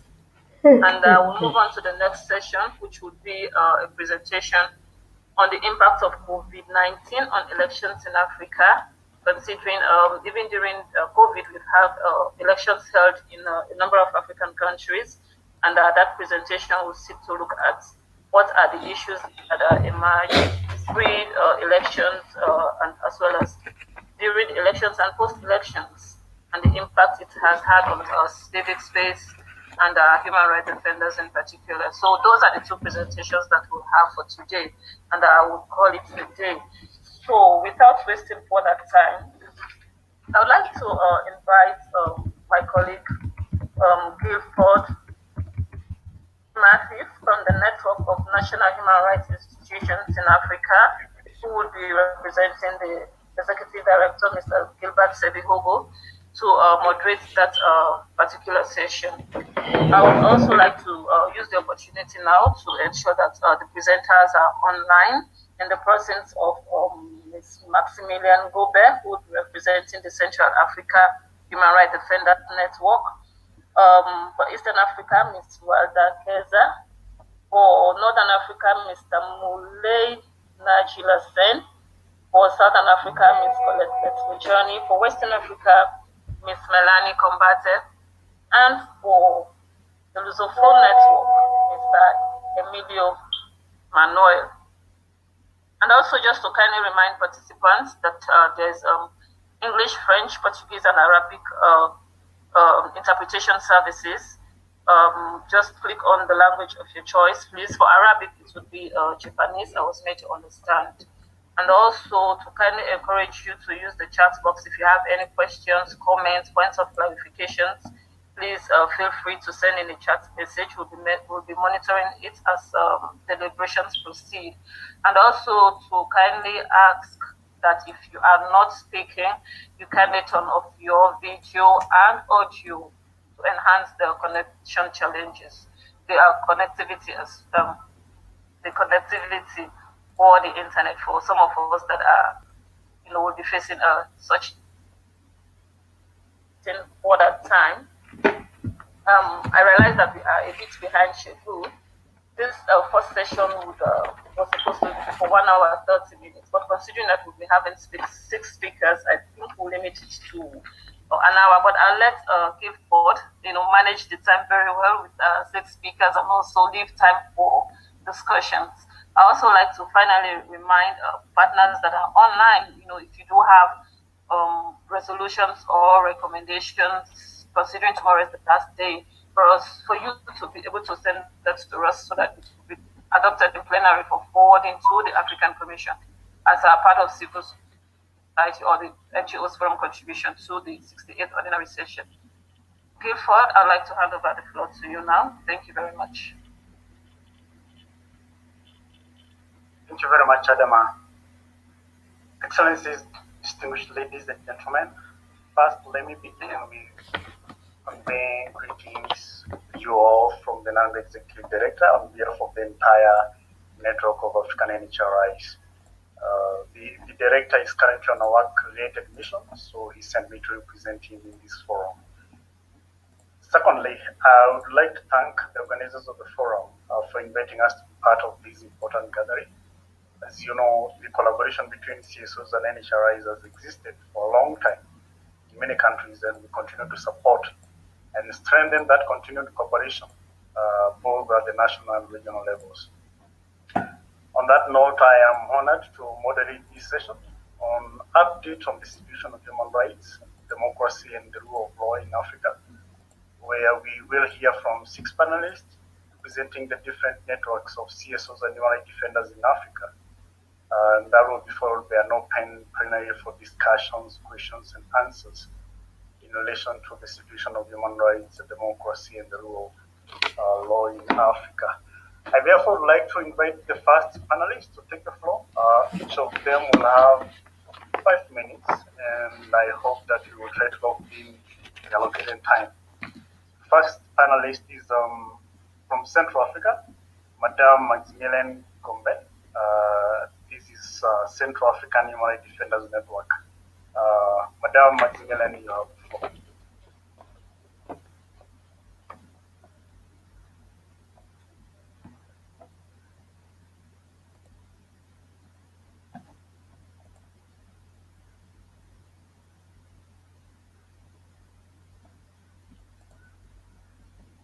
Madame Maximilian.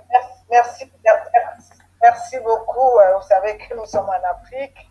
Ce n'est pas facile, on apprend à utiliser, n'est-ce pas, cet outil, c'est pas évident. Je voudrais, n'est-ce pas, au nom du réseau des défenseurs des droits humains, féliciter Madame Hannah Foster, qui essaie tant bien que mal, et tous les autres membres du comité directeur dont je fais partie, des efforts que nous faisons pour maintenir, n'est-ce pas, le forum des ONG. Et je voudrais aussi féliciter le président, n'est-ce pas, de la Commission africaine des droits de l'homme qui, n'est-ce pas, malgré son agenda très chargé, n'hésite pas de venir tout le temps que nous organisons cet espace. Je sais que je n'ai que 7 minutes et c'est difficile à 7 minutes de parler, n'est-ce pas, de l'Afrique centrale, surtout de la situation des droits de l'homme, de la démocratie et de l'état de droit en Afrique centrale. Parce que comme vous le savez, il y a quand même eu pas mal d'élections en Afrique centrale. Et c'est en Afrique centrale qu'il y a le recul, n'est-ce pas, de l'état de droit et des institutions démocratiques. Je vais m'essayer, monsieur le modérateur. Je voudrais saluer tous mes co-panélistes et saluer tous mes collègues. Alors, la pandémie de la crise sanitaire Covid-19 continue à créer des fractures sociales, comme vous savez, la pauvreté, surtout la restriction de l'espace civique, le recul des institutions démocratiques, la recrudescence de la violence, la menace à la paix et la sécurité humaine, ainsi que l'augmentation des représailles à l'encontre des défenseurs des droits humains, des journalistes et des activistes militants de la démocratie. En Afrique centrale, comme vous le savez, sous Covid, nous avons pu avoir 3 élections. L'élection présidentielle s'est tenue en République centrafricaine le 27 décembre 2020.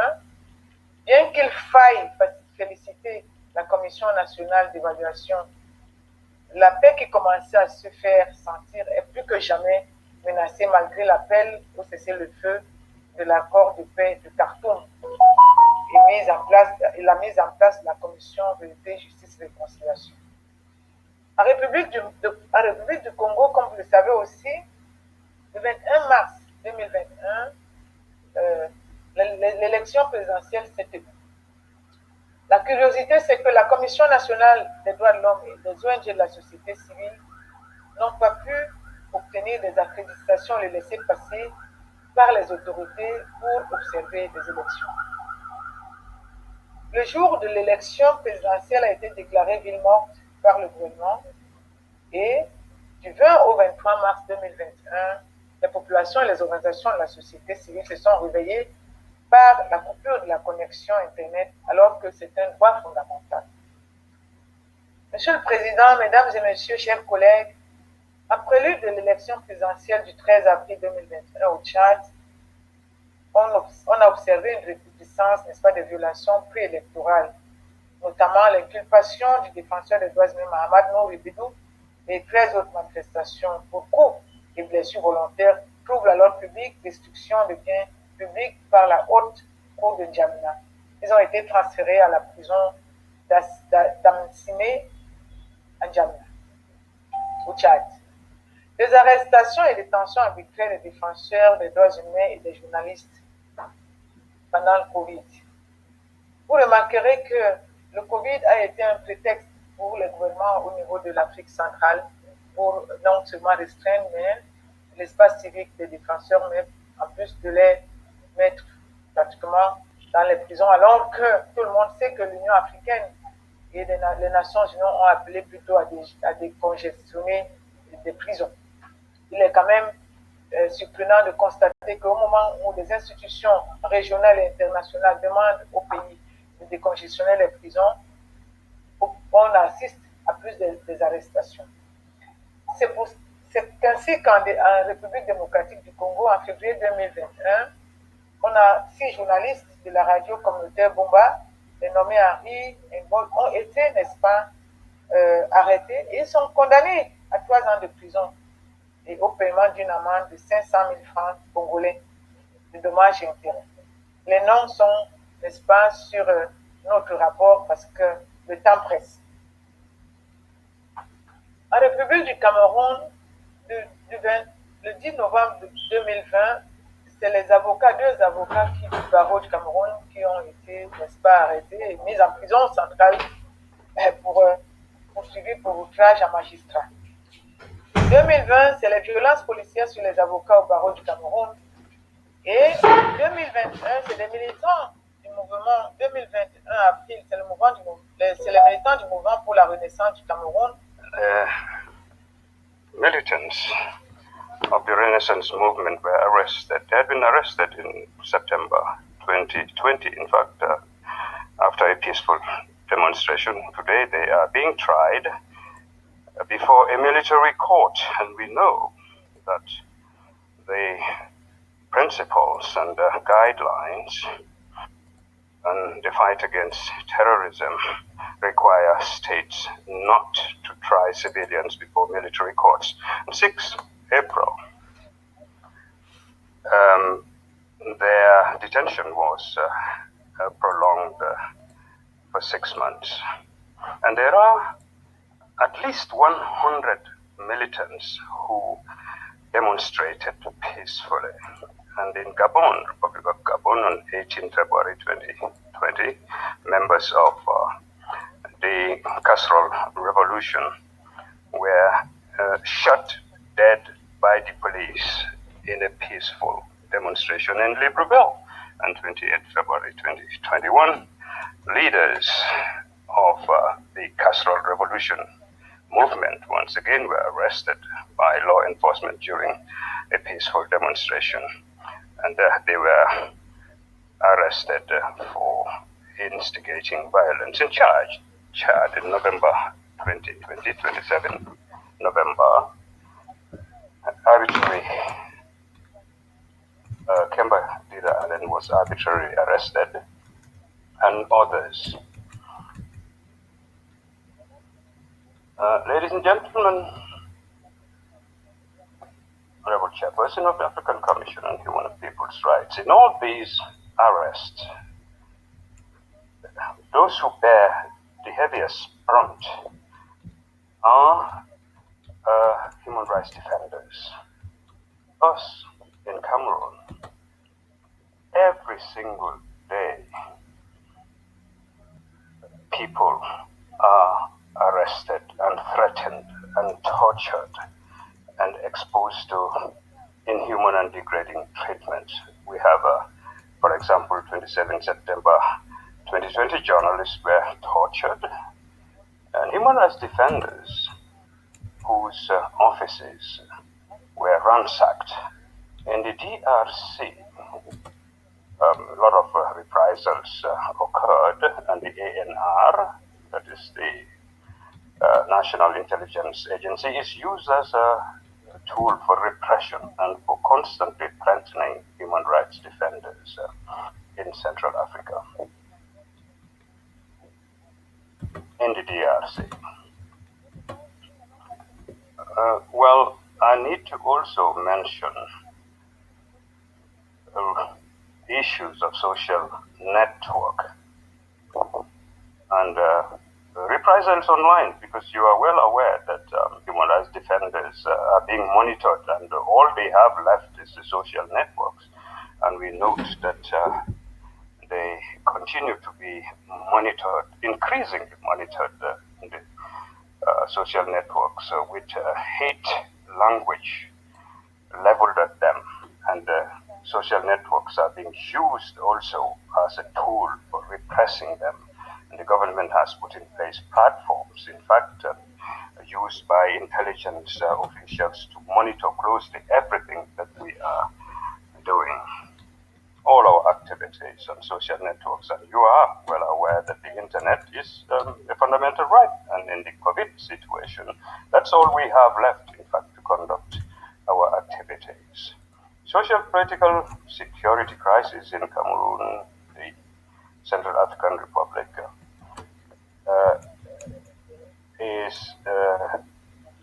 endures a lot of issues of concern in terms of human rights, and the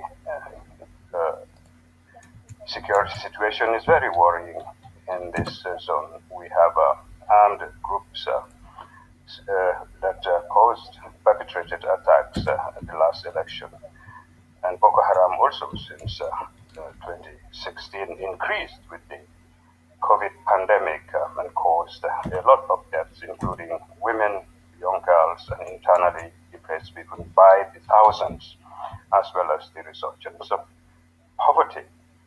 The so-called Anglophone crisis since 2016 has resulted in increased violence, causing at least 6,500 deaths, plus at least 2,000 detained, and 200 have never been brought to trial or even presented before a judge, and 100,000 internally displaced and 500,000 refugees, and a lot of people have had to move, and we have seen mass rapes of women and young girls, and there has not so far been a single international independent fact-finding mission. So, Mr. Moderator, Honourable Chairperson of the African Commission, would like to recommend to the African Commission, to the Forum in particular, to recommend to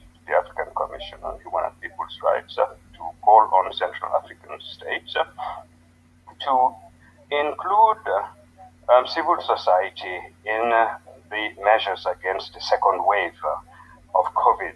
Since the first wave, you are aware that we deployed a lot of efforts, but the government has not been very transparent in these measures, and Central Africa, of course, is not spared from the impacts of COVID. And it's important for the Forum to recommend to the African Commission to ask the Central African states to include human rights organizations in those measures.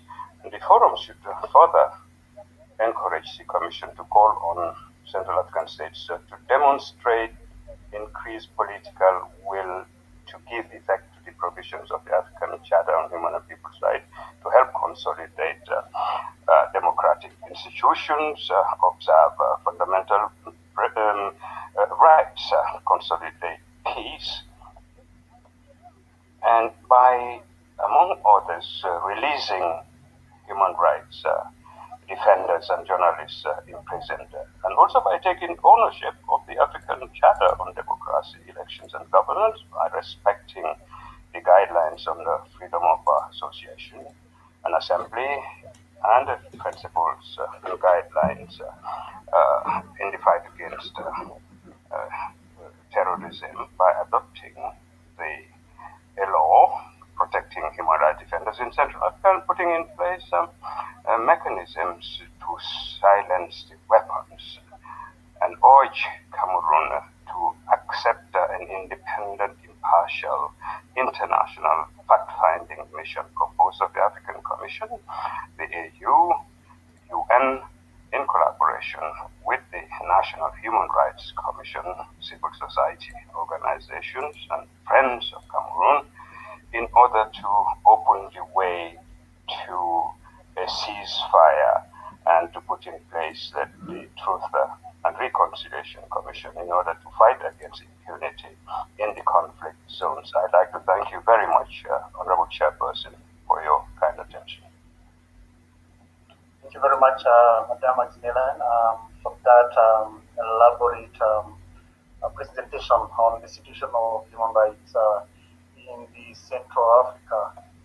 Quite a number of issues that you raised there, including violations of human rights in regard to elections, arbitrary detention of human rights defenders during the COVID-19, the arrest of journalists, the arrest of lawyers, killings, peace demonstrations, reprisals in DRC, the security crisis in Cameroon, amongst other things. And of course, your closing remarks of calling on states to adhere to the Charter, amongst other human rights commitments. Thank you very much for that. I would like to remind the panelists that we only have 5 minutes per panel, per panelist. Of course, I do acknowledge that all of them are having so many weighty matters, so I may not be able to stop you. So I would request that you try as much as you can to work within the allocated time. So next, I would like to invite the next speaker, who is from Central Africa. We go to Eastern Africa. This is Madame Wauda Keza from the Pan-Africa network, focal point for that network. Madame Wauda Keza, you have the floor. 5 minutes. Thank you, moderator. I'd like to start off by appreciating the efforts of the NGO Forum Committee in organizing this forum and the participation and attendance of all those that are present.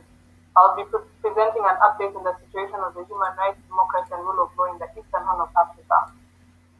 Respect for democracy, rule of law, and human rights in the sub-region continues to be tested by the ravaging COVID-19 pandemic, in addition to deliberate government actions aimed at curtailing the democratic and civic space. During this period, governments in the sub-region misused directives geared at curbing the spread of the pandemic to steer abusive political agendas.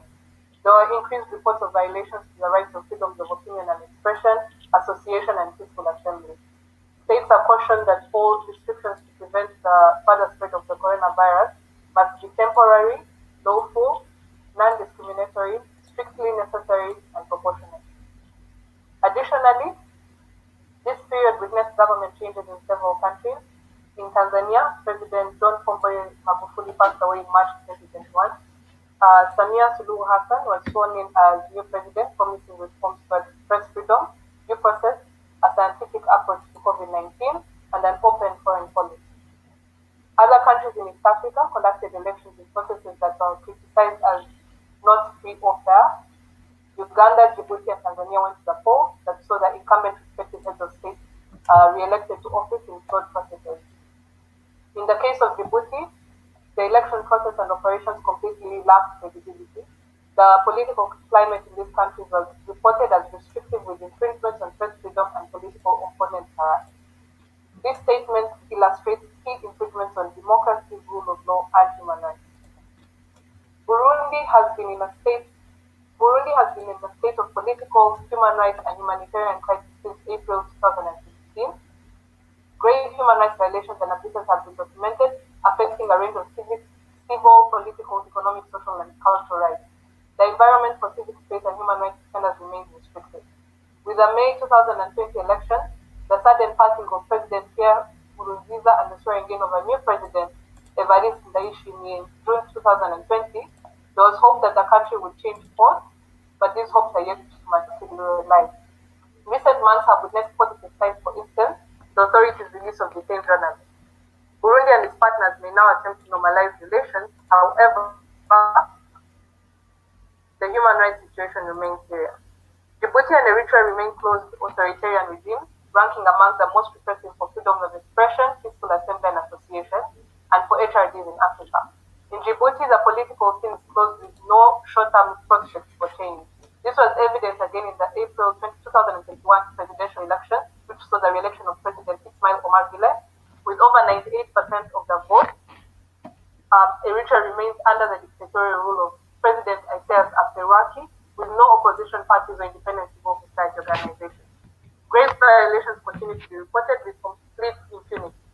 Since November 2020, concerns have been mounting over Eritrean forces' involvement in Ethiopia's Tigray region and possible crimes under international law. They may have committed against civilians and attacks against Eritrean refugees. The speaker, please slow down for the interpreters. Okay, I'm sorry. Not only the interpreter, but even the rapporteur, please. Okay. The human rights situation in Ethiopia deteriorated during the reporting period as armed conflict continued in Tigray. Some of the violations committed by all parties to the conflict, including attacks against civilians and ethnic cleansing, may amount to crimes under international law. The government restricted the freedom of expression and access to information by shutting down the internet and closing phone lines. The conflict has the potential to destabilize the country and threaten progress registered since April 2018, including regarding civil space. In March 2021, the Office of the UN High Commissioner for Human Rights and Ethiopia's National Human Rights Commission announced a joint investigation into violations, and Prime Minister Abiy Ahmed acknowledged that atrocities did take place. These important steps towards truth must be followed by further steps to achieve justice and accountability. In Kenya, a multi-party democracy continues to grapple with violations, including extrajudicial killings, enforced disappearances, and torture, often committed by security forces in the name of combating terrorism or against the youth from disadvantaged slum areas. Although civil society agrees a space that is broader than in most of Kenya's neighbors, HRD is working on specific topics, including business and human rights, indigenous peoples, and sexual orientation and gender identity, face threats. Restrictive laws, including Cybercrime Act 2018, are used to target activists, politicians, journalists, and bloggers that are critical of authority. In Rwanda, avenues for peaceful dissent remain largely closed. Severe restrictions on the right to freedom of opinion and expression, peaceful assembly, and association are in place. Political parties, civil society organizations, and the media are under intense pressure. The government continues to target, harass, arrest, and intimidate journalists, activists, and HRD. Tensions continue to rise in Somalia, and the security situation remains precarious. Grave human rights violations continue with impunity. Terrorist group Al-Shabaab retains control over parts of the territory and commits grave abuses through armed attacks. Journalists are targeted by both state and non-state actors through defamation and use of national security provisions of the penal code. Several have been arbitrarily arrested and detained, and one killed during the reporting period. The country is now in a political deadlock as political factions have failed to agree on the election process. In February 2021, President Abdullahi Mohamed's term ended with no clear path towards national elections. South Sudan continues to face active fighting in parts of the country. Intercommunal violence threatens to spiral out of control and destabilize the country. South Sudan remains one of the most restrictive countries in the Eastern Horn of Africa region. It's dangerous for civil activists and journalists to voice their opinions. Patterns of sexual violence, grave violations, and international crimes continue to be reported, including deliberate targeting and starvation of civilians. Justice and accountability remain elusive. Sudan continued to take steps to open the democratic and civic space and to improve respect for women and girls' rights. In February 2021, Sudan announced that it would accede to the Convention Against Torture and on enforced disappearances. As UNAMID sees its operations, the humanitarian situation remains serious. Violence against civilians and intercommunal violence has been increasing, especially in West Darfur. Concerns also remain over the influence of the military and security forces, both within the executive and the economy.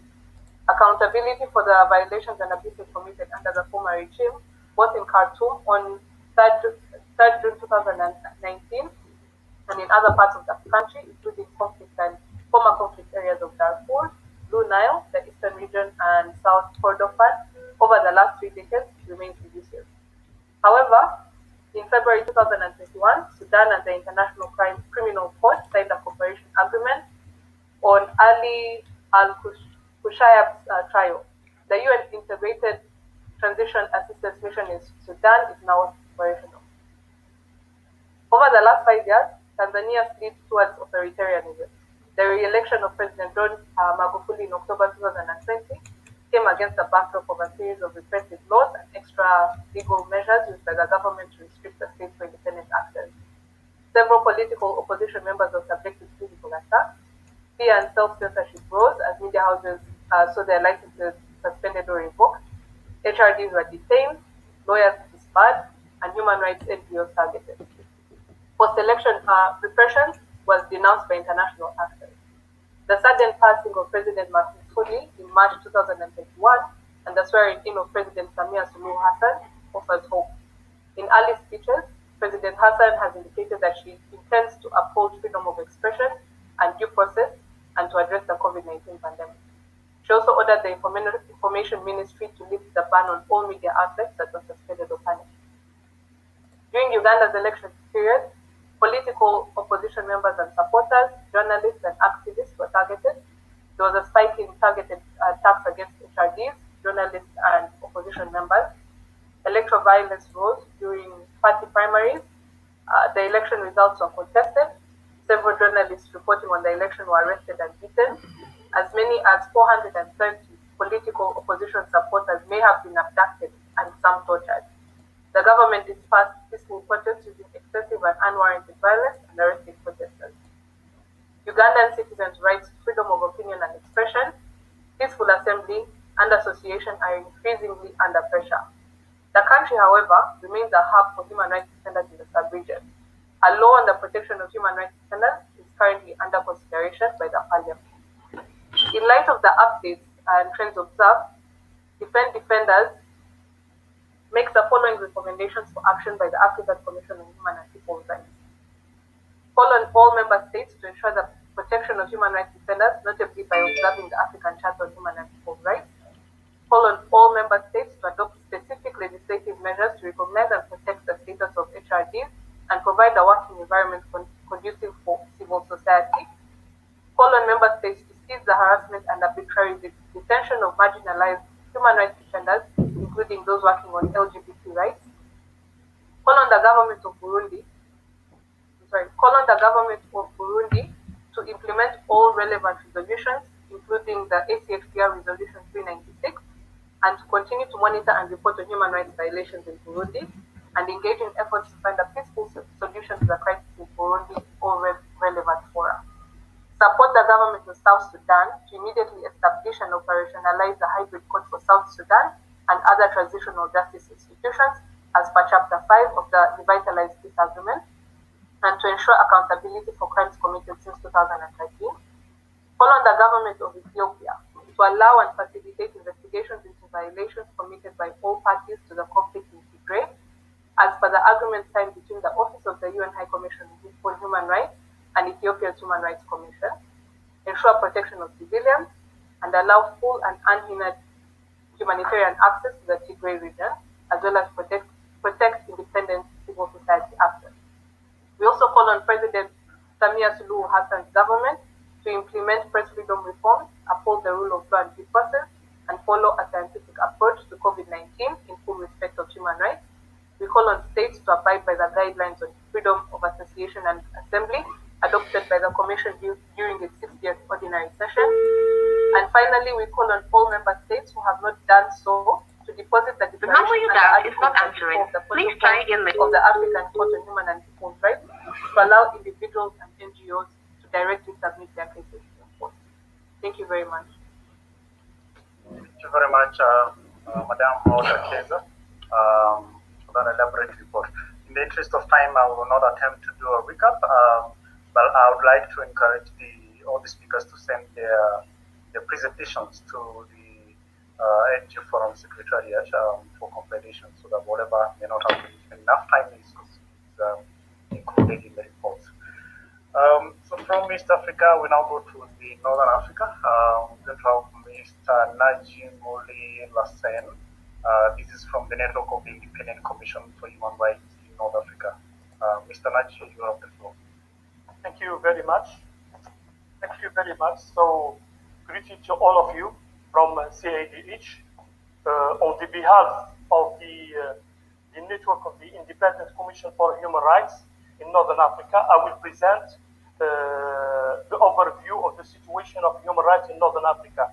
I must let you here know that this is just an extract of the report. So, the situation generally is alarming, especially during the special period where countries in Northern Africa use the state of emergency to restrict and the voice of civil society, especially human rights defenders and journalists are targeted, intimidated, and harassed, and in reprisal. So I will start with the first country, Algeria. Algeria authorities maintain a ban on protesters and use police forces to disperse some gatherings on the ground.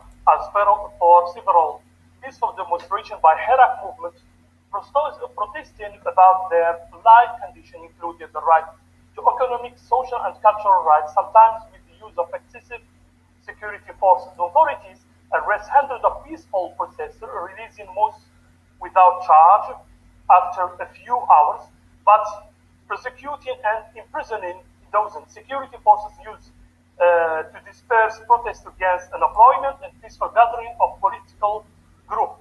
The authority used their power to keep many associations in legal limbo by failing to respond to restoration application submitted as required by very restrictive association law of the country. Even two local association offices were sealed and in the beginning of the year. Furthermore, the ban was lifted on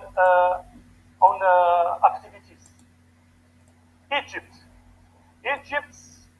The authority arbitrarily arrests at least 130 people solely for peacefully expressing critical opinion, and over 30 human rights defenders, in some cases subjecting them to enforced disappearance for a period of up to 30 days, including many senior political figures who had publicly criticized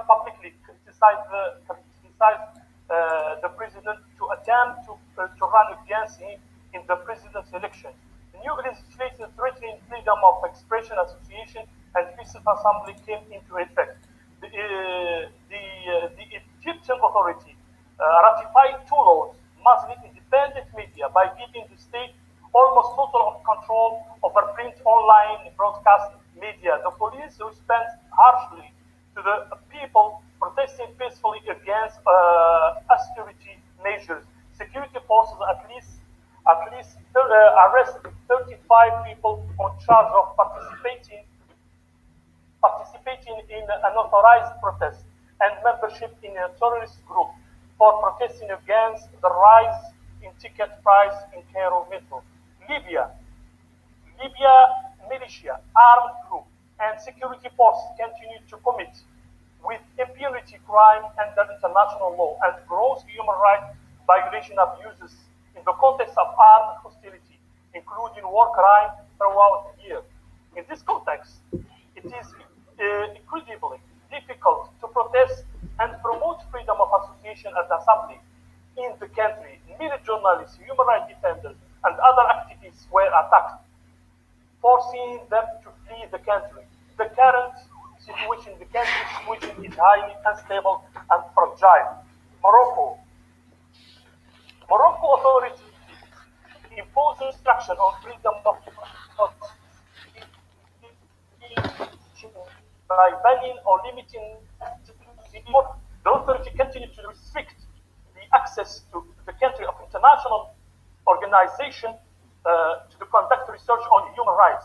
It has been reported that some local human rights non-government organizations were embedded in their work, use administrative procedure. Some requests for meeting with officials to discuss freedom of association were declined, with record of some activists were harassed.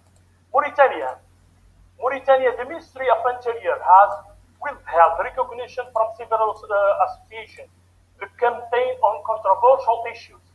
Prosecutors use repressive legislation that include criminal defamation and broad definition of terrorism, and inciting racial hatred, to censor the censorship and prosecute critics and non-violent speech.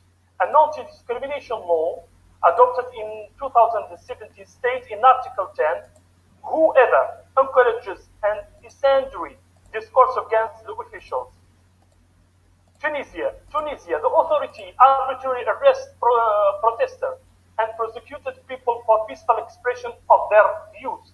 Courts continue to use a penal code provision to imprison people for defamation and prosecute others to conduct protected by the right of freedom of expression.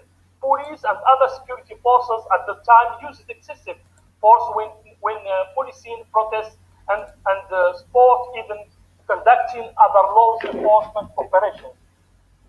Finally, CADH recommends NGO forum the following. Egypt. We call on the Republic of Egypt immediately to free all the political prisoners, including lawyers, human rights defenders, journalists, and bloggers. Algeria. We strongly urge Algeria to respect freedom of speech and freedom of assembly and association. Mauritania. We strongly recommend the authority in Mauritania to stop using laws on criminal defamation, the spread of false information, and bluntly to prosecute and jail human rights defenders, activists, bloggers, and political dissidents. Morocco. We call on the authority of Morocco to stop cracking down harder on social media commentators, artists, and journalists critical of the government. We urge Morocco to ratify the African Charter on Human Rights. I thank you very much. Thank you very much, Najee, for the presentation.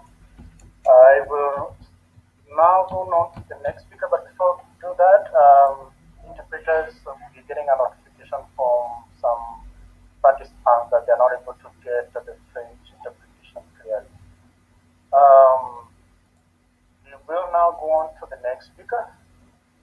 This now is Southern Africa, where we will have Madame Colette Letlojan.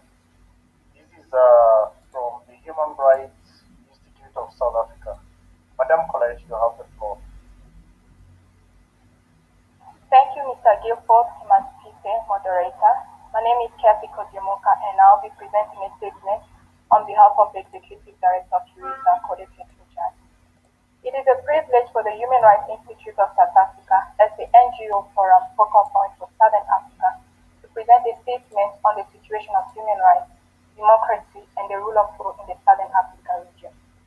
The AU team coincides with the 40th anniversary of the adoption of the African Charter on Human and People's Rights.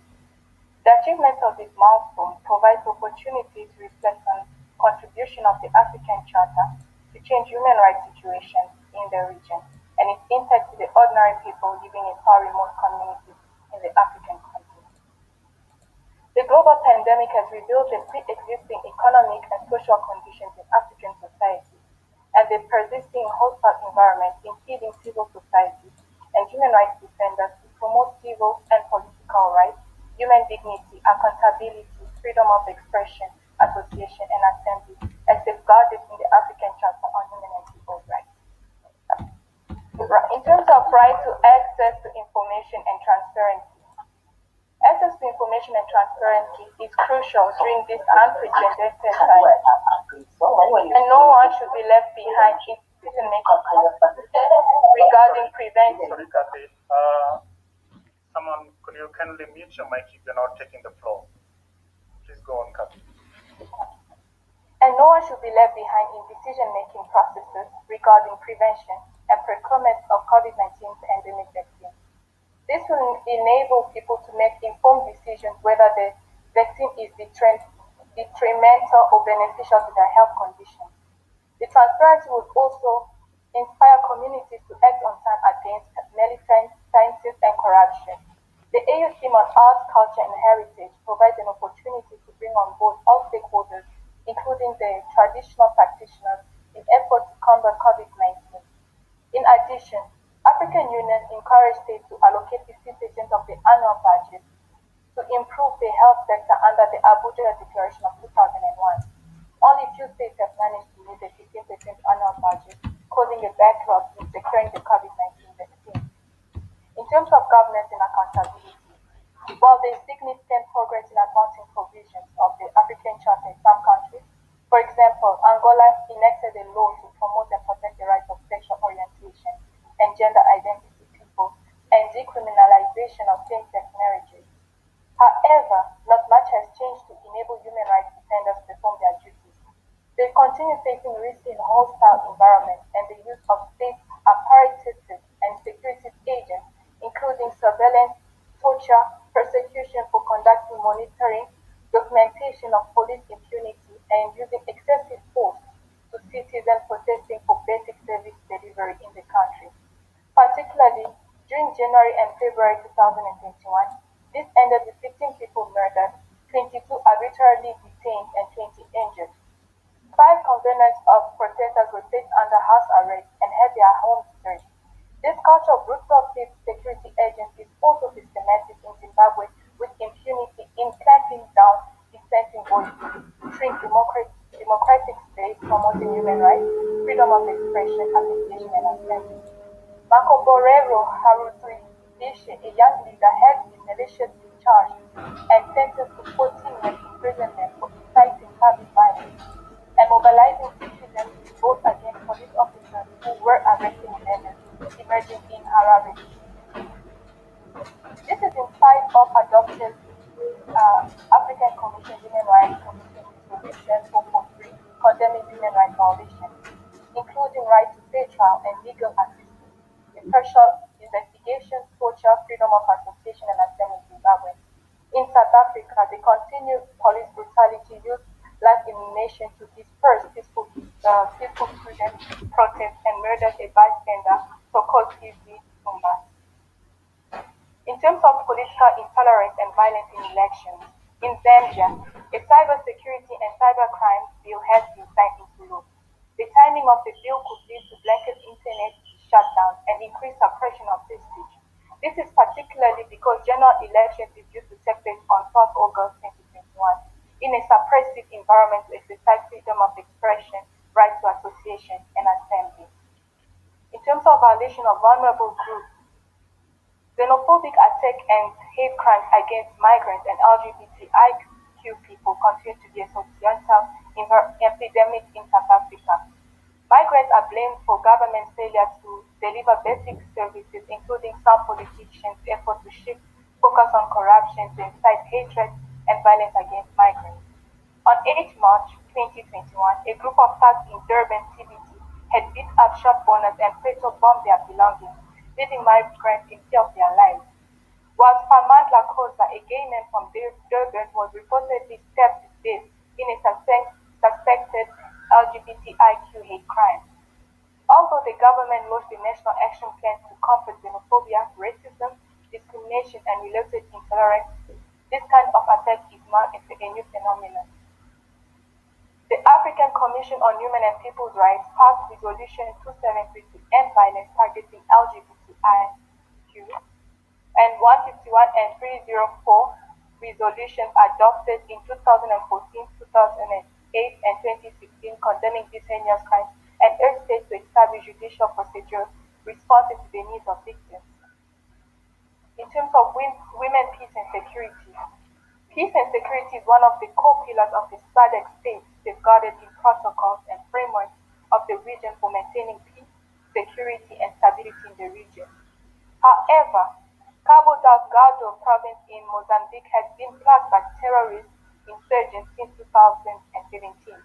Without SADC defending the citizens from this terror and mayhem in Mozambique, in the past 3 weeks, the sub-region witnessed a traumatic, senseless bloodbath of citizens, including foreigners that were in Palma, a town in Cabo Delgado, by the terrorists.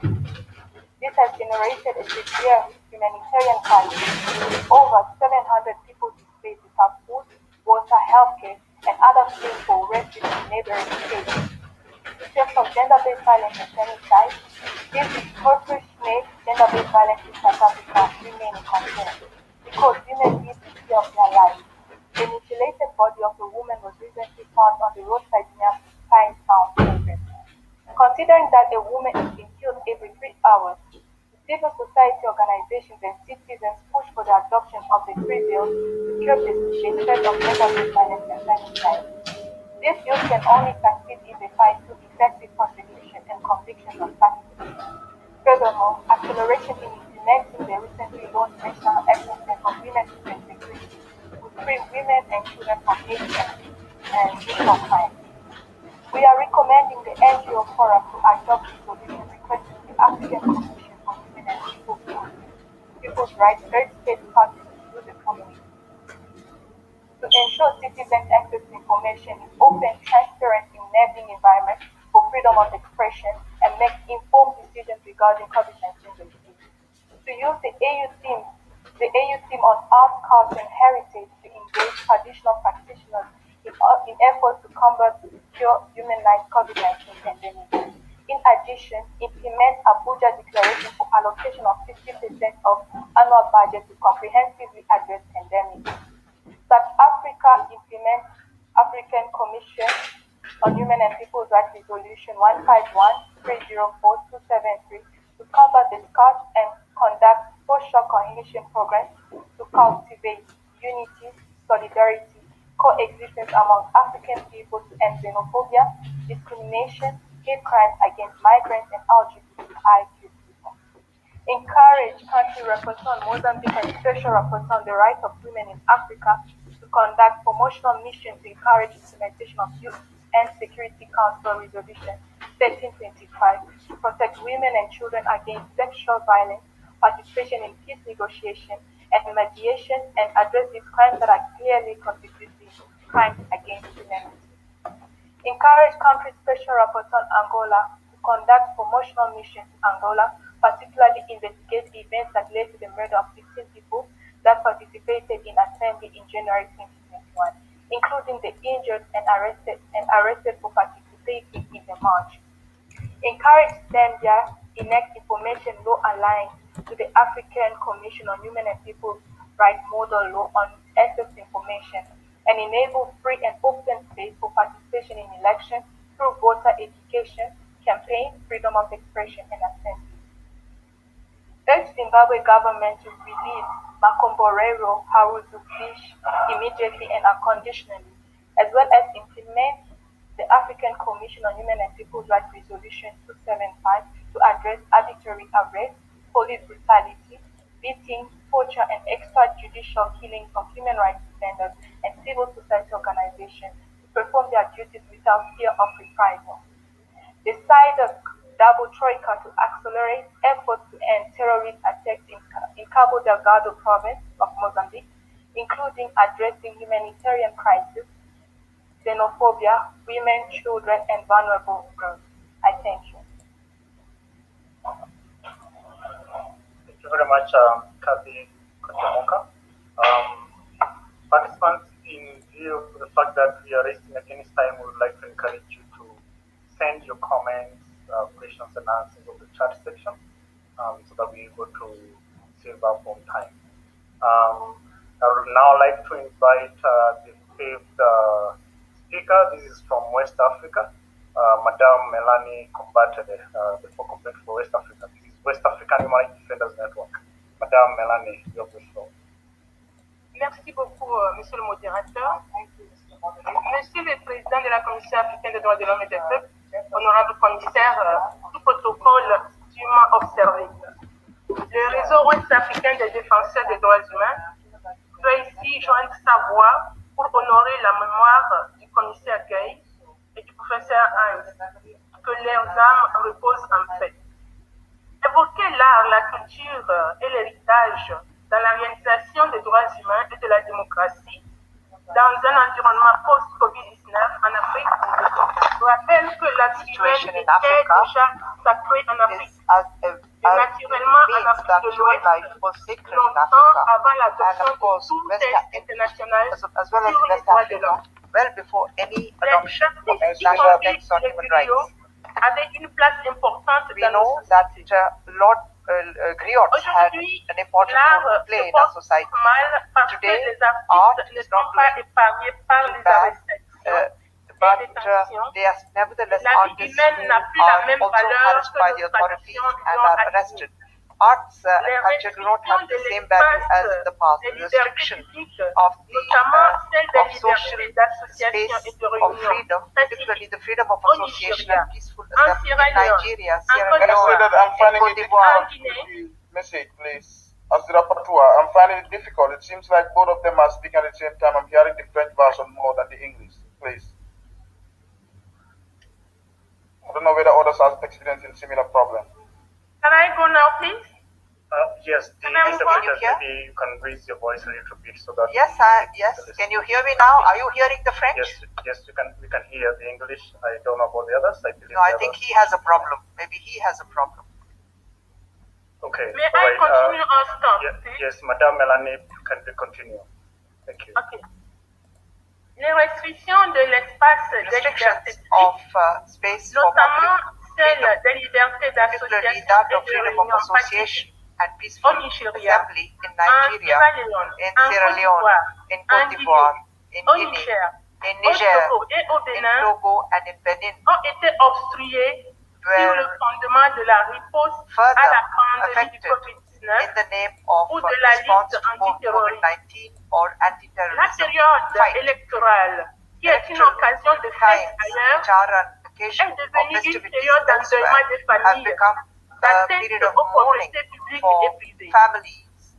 Au Bénin, depuis le 19 mars 2021, des atteintes et violations importantes des droits humains s'inscrivant dans le contexte du scrutin du 11 avril 2021 ont été enregistrées. En effet, des manifestations se sont étendues à plusieurs régions du pays et ont touché plusieurs localités, dont les communes de Charougou, Banté, Sabé, Djougou, Tandieta, Chanti, Cotonou, Abomey-Calavi, Porto-Novo, entre autres. En réponse, le gouvernement béninois a déployé des membres des forces armées qui ont fait usage de véhicules de guerre, dont des chars de combat, donnant lieu à des affrontements avec des manifestants. L'armée faisant usage d'armes à feu et de balles réelles. Ce bilan définitif n'est encore disponible, mais des atteintes à la vie, à l'intégrité de la personne ou bien ont été enregistrées.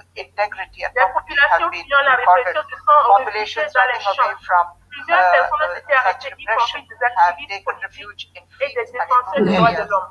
Les arrestations et les menaces reçues par les voies dissidentes contribuent à museler les défenseurs des droits humains. La réponse du gouvernement béninois est contradictoire aux lignes directrices sur la liberté d'association et de réunion en Afrique. Sorry to interrupt. Kindly, if you may lower your voice a little bit so that it's not overriding the interpreters. Thank you. Please bear with us. Please, I don't follow you. We are requesting that if you can lower your voice a little bit so that it's not overriding the interpreters from the system. Perhaps we will be able to hear better. Thank you. Okay, I'll try. Thank you. La réponse du gouvernement béninois est contradictoire aux lignes directrices. Well, all this is contradictory to the guidelines on freedom of association and assembly in Africa. Excessive use of force by law enforcement officers violate the principle of the United Nations on the resorting to force and the use of firearms by law enforcement agencies. So it would be judicious for recommendations to be sent to the state of Benin, asking them to take the right provisions to manage the electoral period by observing the African Charter on Democracy, elections and good governance. Also conduct an independent and impartial study to identify the responsibilities and also offer reparations to the victims. Take the right measures in order to guarantee the observance of human rights of human rights defenders on the national territory in accordance with the international commitments.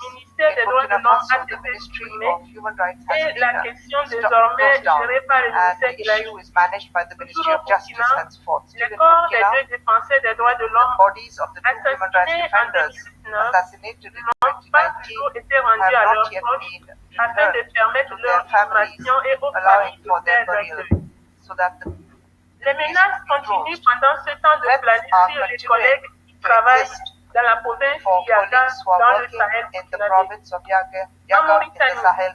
Notre continent doit pouvoir se départir de cultures et de traditions rébarbatives, comme l'esclavage, qui demeure d'actualité dans certains de nos États. En effet, en mars dernier, Dans le nord de la Mauritanie, in the north of une femme Mauritania, noire, the Arati, black woman a été of the offerte Haratin avec des chameaux, des chèvres et un cheval comme dot pour sceller le mariage entre deux personnes. offered along with camels and goat and sheep Une in a dowry recommandation for marriage. visant à encourager la Mauritanie à adopter une loi sanctionnant les violences basées sur le genre serait salutaire. Adopt measures to combat such situations. Arrêté le 29 septembre 2020, lors d'une réunion visant à appeler à des manifestations contre le troisième mandat du président Alpha Condé, le défenseur des droits de l'homme Oumar Gila a été condamné le 28 janvier 2021 à 11 mois de prison ferme pour participation à un mouvement interdit susceptible de troubler l'ordre, les législations restrictives des libertés fondamentales, telles que la loi de 2019 sur la prévention et la répression du terrorisme et le code pénal de 2016 sont utilisés contre les opposants politiques et les défenseurs des droits de l'homme. Au Togo, en janvier 2021, 8 membres du syndicat des enseignants du Togo ont été arrêtés après avoir appelé à une grève des enseignants. 20 janvier, la police du service central de recherche et d'investigation criminelle s'est introduite dans les bureaux du syndicat des travailleurs,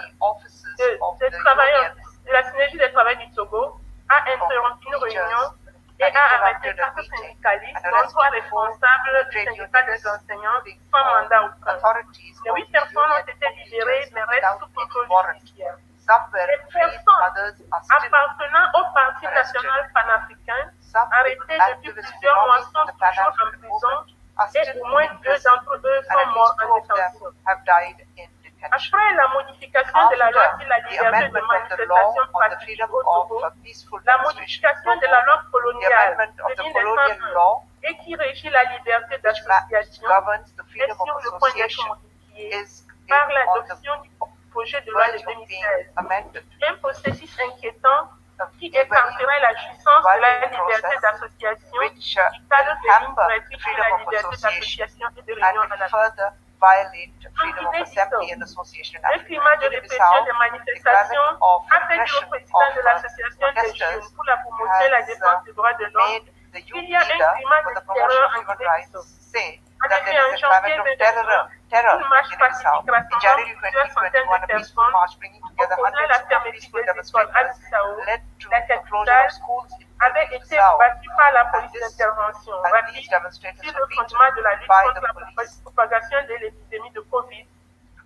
Donc, tout le monde avait été réprimé. Au Sénégal, le Sénégal doit ouvrir une enquête pour établir les responsabilités sur l'usage excessif de la force par les agents chargés de l'application des lois sur des manifestants en mars dernier. Le 25 février 2021, la période électorale a également été entachée par des manifestations occasionnant 2 morts, 468 arrestations et des atteintes aux biens publics et privés au Niger. Quant à la Sierra Leone, le gouvernement a décidé d'arrêter les poursuites contre les 19 membres du Maloa, comme la politique des ONG en 2017.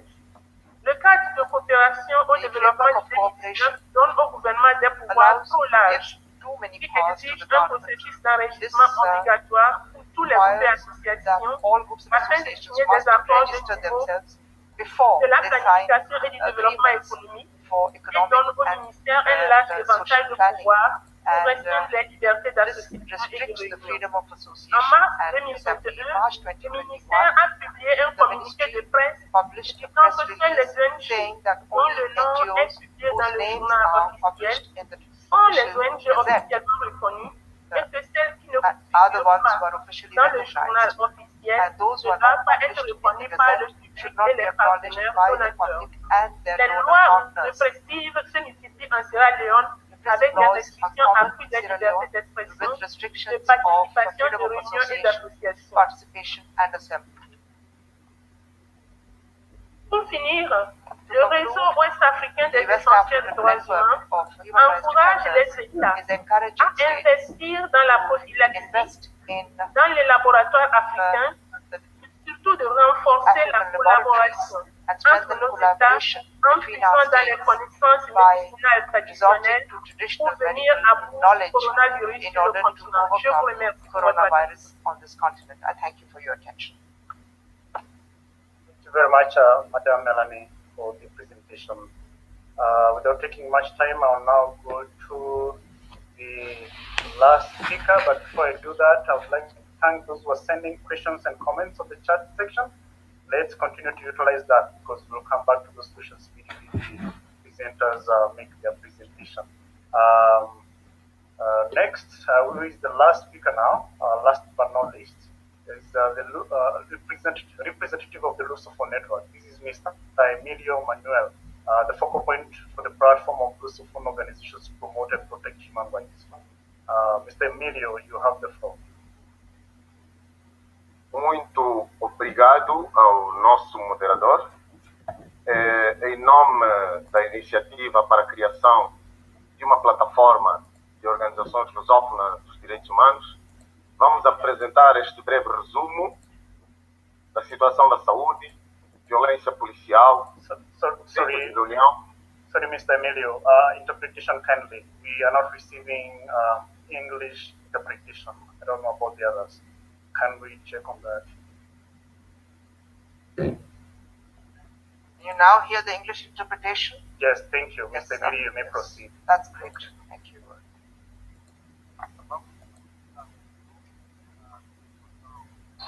I will give you a summary of the situation of human rights by talking about the 6 Lusophone countries and by starting with Angola.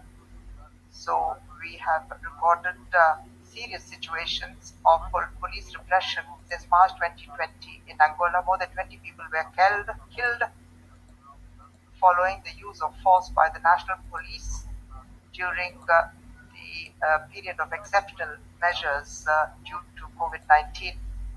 Most well-known cases were those of the death of a doctor and an activist called Inocencio Matos.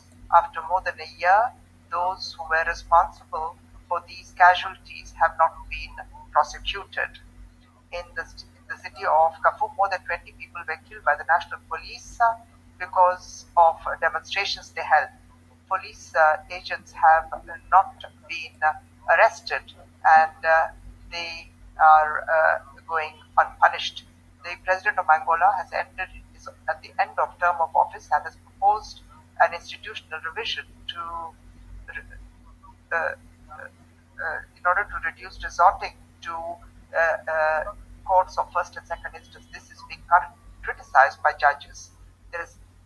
Elections will be held in September 2022.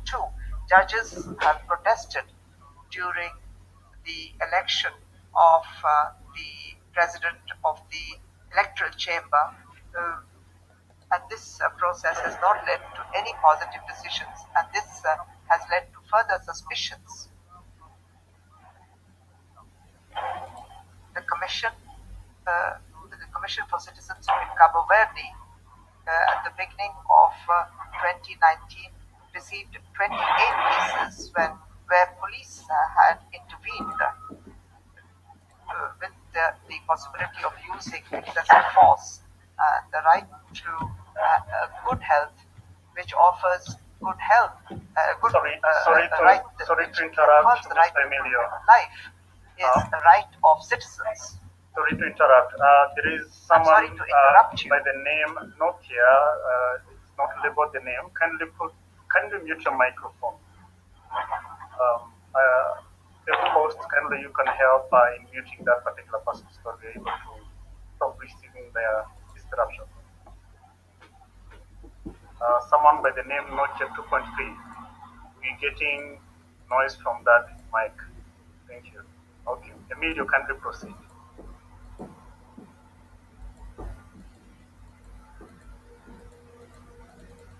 Saúde com qualidade e que ofereça garantias de uma vida condigna. Thank you very much. Offering guarantees, as I was saying, is a challenge in Kebadi too. Central prisons in Kapera overcrowded, and there are, in fact, the they have doubled the holding capacity of the prisons.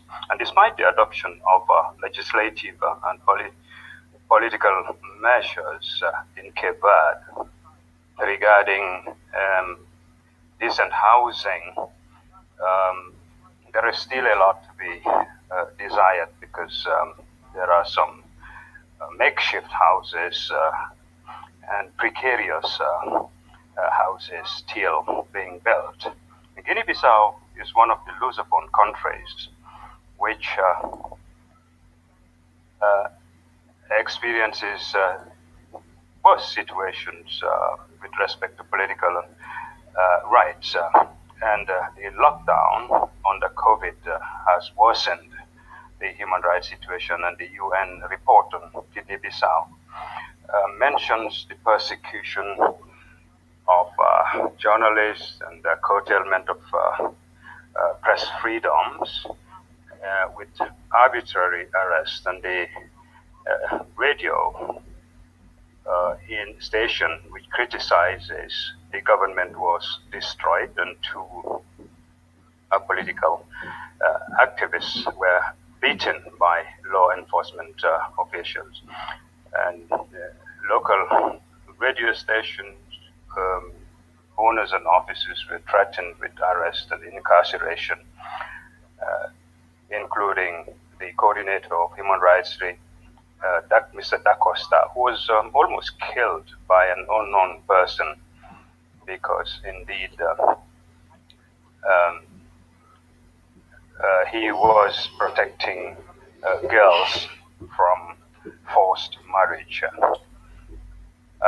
Those countries, and Guinea-Bissau is one of the Lusophone countries, maybe the only one, in fact, where the death penalty is still on the statute books. There was also in March an explosion in a military camp causing a lot of deaths. The opposition had planned a demonstration in honor of the victims, but the police occupied the area where the demonstration was expected to be taken, and it was not possible to hold a demonstration. So people's rights continue to be limited in Guinea-Bissau. The government continues to be very repressive, and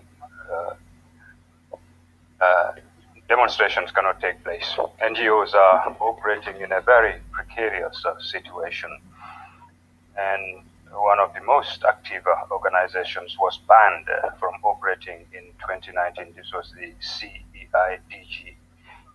And this is an example of repression. And other organizations were also banned. From 2019, there have been a lot of repression, and a lot of people have been arrested and incarcerated in Joanecto and Joachim prisons, which are overcrowded. In Mozambique, in 2020, there's been a worsening of human rights situation. And in Cabo Delgado province, in particular, situation worsened significantly in terms of violence caused by rebels, and a lot of abuse occurred on the part of the police, using excessive force against civilians amidst intimidation and many other abuses. There's also been an increase in sexual exploitation of women by the rebels. So women have been forced into forced labor, and COVID situation has indeed worsened the situation. There has also been a report of many enforced disappearances of, in particular, 6 journalists in 2020. Discrimination is rampant, and small communities have also been repressed. In Sao Tome, there's been social discrimination against women. And this is one of the regions, indeed, where older women are victims of so-called witchcraft repression. And although the government has adopted a few measures to find those responsible, these perpetrators have not yet, for the most part, been brought to justice. We also have seen penalties imposed by the government, and the government has not indeed enforced the law fairly, and the police is considered corrupt and ineffective. And we have seen human rights routinely curtailed and violated without much effort by the government in terms of investigations. Let me talk about recommendations. We'd like to urge the African Commission to step up dialogue with Lusophone countries to reduce police brutality, like to encourage the commissions. Also, to set up a fact-finding mission on the Kafu massacres in Angola, and to visit the countries in Guinea-Bissau, to visit Guinea-Bissau and Equatorial Guinea, to try to address the situation of attacks against human rights defenders, and the Commission should intensify dialogue in Lusophone countries and urge the Lusophone countries to also submit their country reports under the African Charter requirements. Thank you very much. Thank you very much, Emilio Manuel, for your presentation. This marks the end of that session for the presentation from the various focal points from the different regions. As I said earlier, since we are rushing against time, I will not recap, but we'll straight away go through the comments that have been made from the floor and read them out for the various panelists to respond. And then we will see the next step after that, depending on how much time we will have taken from these processes. The first one goes to the representative, the focal point from East African Network.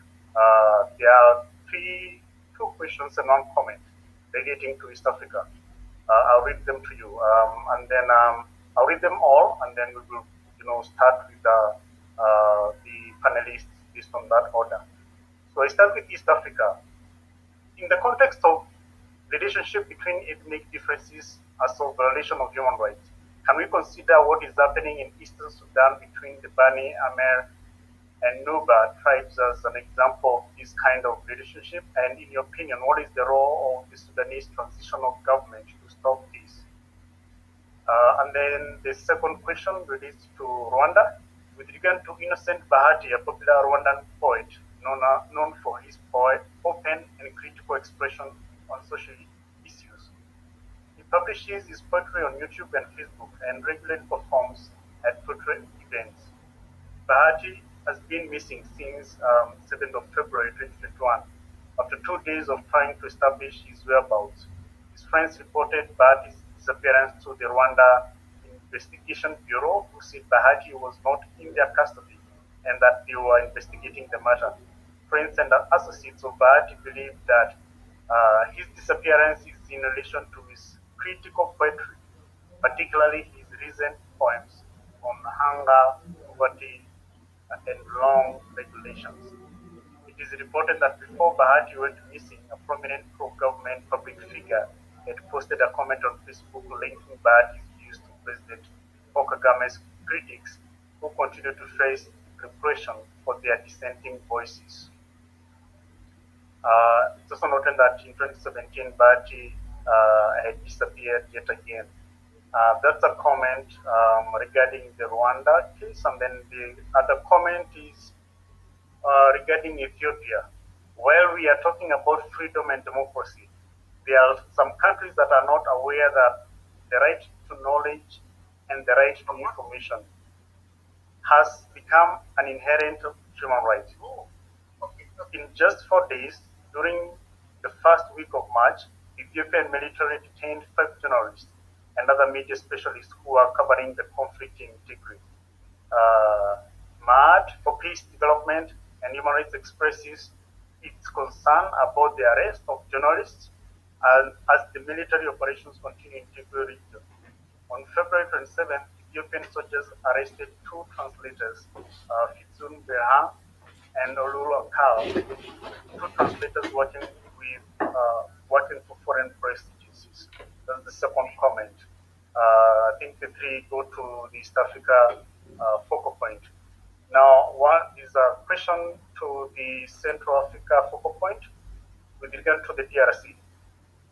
Can we consider what happened with indigenous peoples there, the Batwa people, for example, when the government trying to exploit the original areas where forests, as authorities in Kinshasa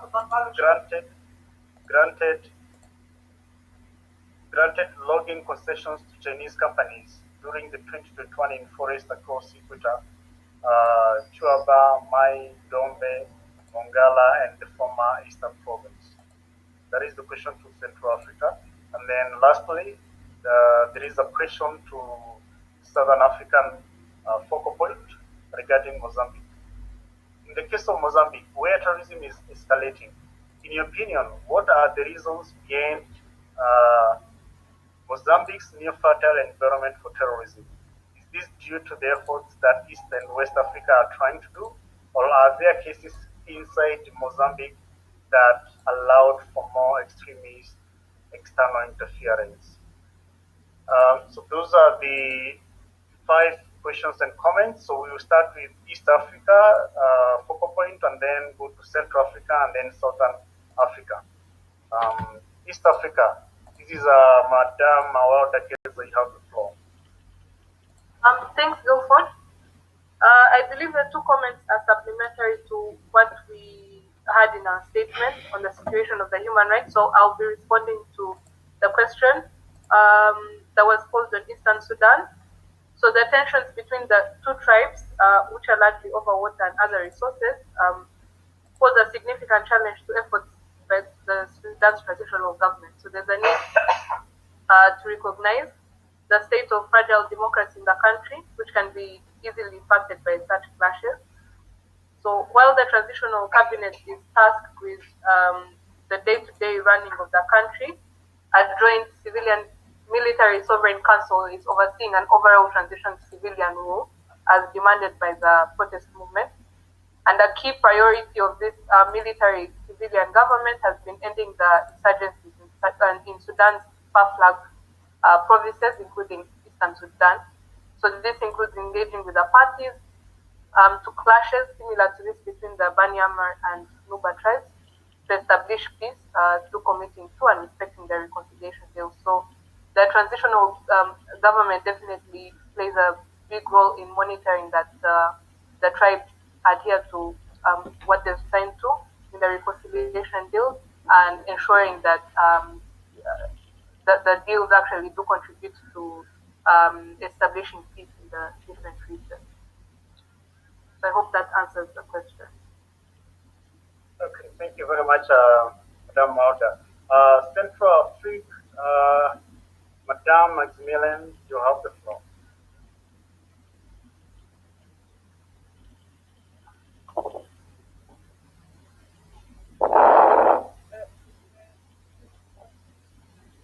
The concerns raised,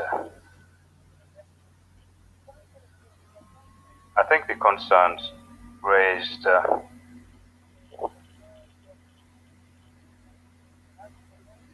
are more general in nature. I have taken due note of them, and I have all the details in my report, but I couldn't read the whole report.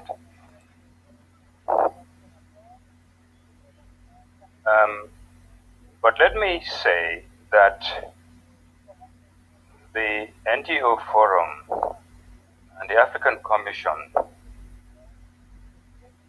this session should be more attentive to the situation in Central Africa in general, because the situation is likely to worsen. There's a high risk of that. And Rwanda is not part of, well, REDAC, our organization, does not cover Rwanda. So Rwanda and Burundi are covered, well, they are part of East Africa. But generally, the situation in Cameroon is very worrying in the Central African Republic regarding the curtailment of civil liberties and dwindling civic space. So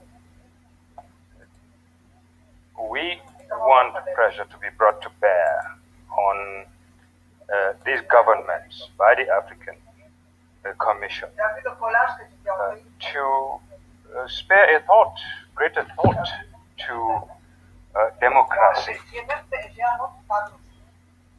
and leaders who want to prolong their stay in power will cause greater problem, especially in the midst of poor governance or distribution of resources in the north and southwest of our region in particular. Now, we want to support the establishment of an independent commission, an international one, and we think that it is time for us to bring pressure to bear on Cameroon to genuinely negotiate, and for Central African countries in general to respect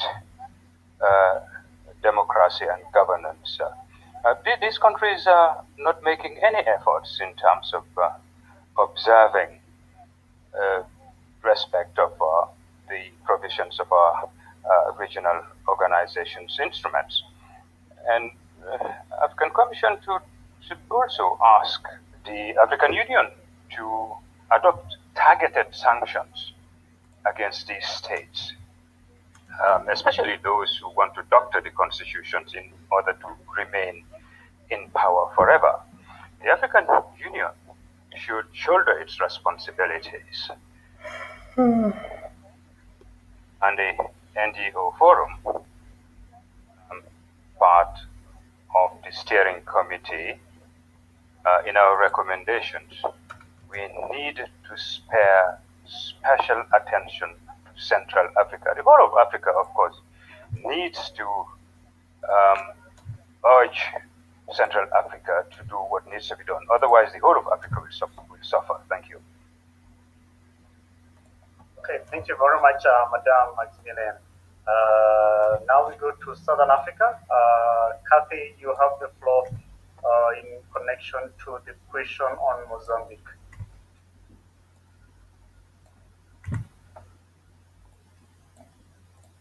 Kathy? Okay, here I am.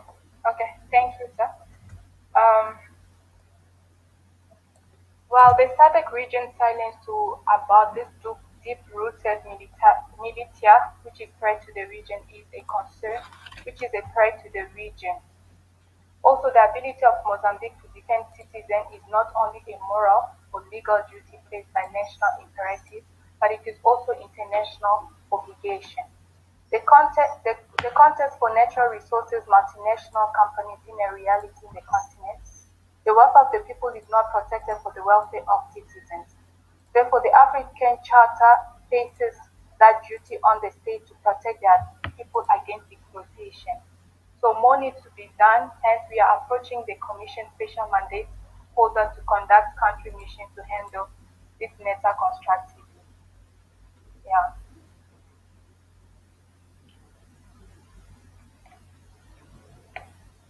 Thank you very much, Kathy.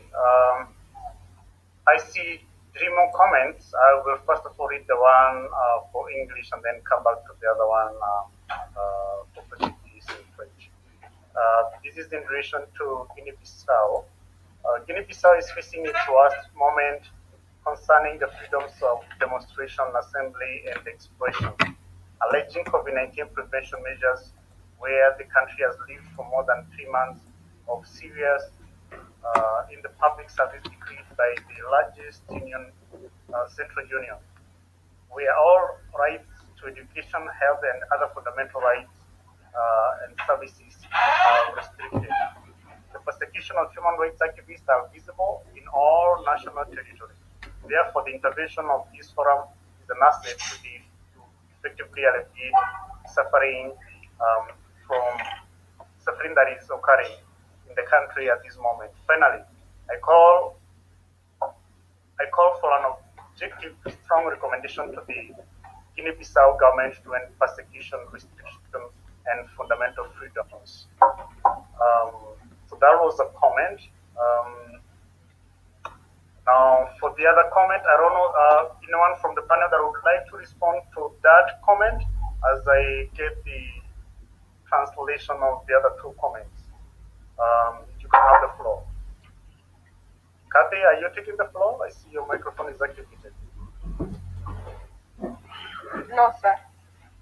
Sorry. Anyone who would like to take the floor?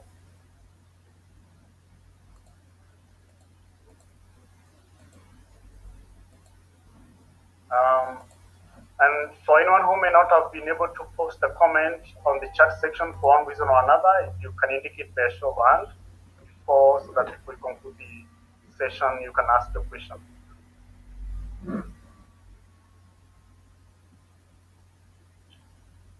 I see Maximilian will come to you. Anyone else? I will read the question regarding Nigeria. This is posted in French. Hello everyone, how can we encourage the Nigerian authorities to respect the rights of human rights defenders? I think this is sent to the West African focal point. This is Madame Melanie. Madame Melanie, did you get the question? The question is, how can we encourage the Nigerian authorities to respect the rights of human rights defenders? You have the floor. Oui, très bien, merci. Thank you. I think the first thing that needs to be done by Nigerian authorities is to domesticate the Declaration on Human Rights Defenders of 1998, to domesticate it and adopt a law protecting human rights defenders. It's true this is a long process, calls for a lot of energy, but NGOs, civil society should continue bringing pressure to bear on Nigeria. I think there's a lot of advocacy, but we shouldn't give up. Advocacy and also to look for as many entry points as possible. Identify human rights defenders who exist within the government itself. There are some of them. Who in the government is more open to your queries? Who is more likely to be convinced by your arguments and advocacy? And you push, pressure it, and try to ensure that these people are on your side in terms of getting the government to do the right thing. Now, moratorium on executions. This is another issue that calls for a lot of advocacy. It is important in such advocacy to have decision makers within the national human rights institution, but also civil society and others, have them on your side, including also traditional and religious leaders. Thank you. Thank you. Thank you very much, Madame Melanie. I see 2 hands, so we'll only take those 2 hands and then conclude. Before to that is one question: how to stimulate. This was with regard to the Nigerian question, the question regarding the Nigerian authorities. How can we encourage Nigerian authorities to respect the rights of human rights defenders, and how to stimulate them to vote in favor of the United Nations resolutions for the moratorium on executions in view of the serious rise in terrorism in Niger?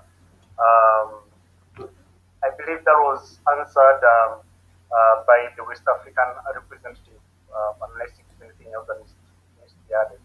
I'd like to give 1 minute each to Gaba and Aicha in that order, and then we will wind up the session. Gaba first.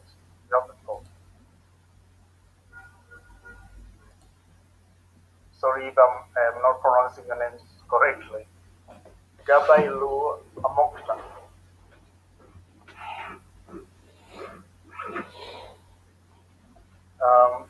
If he or she is not available to take the floor, is Aicha Duhi ready to take the floor?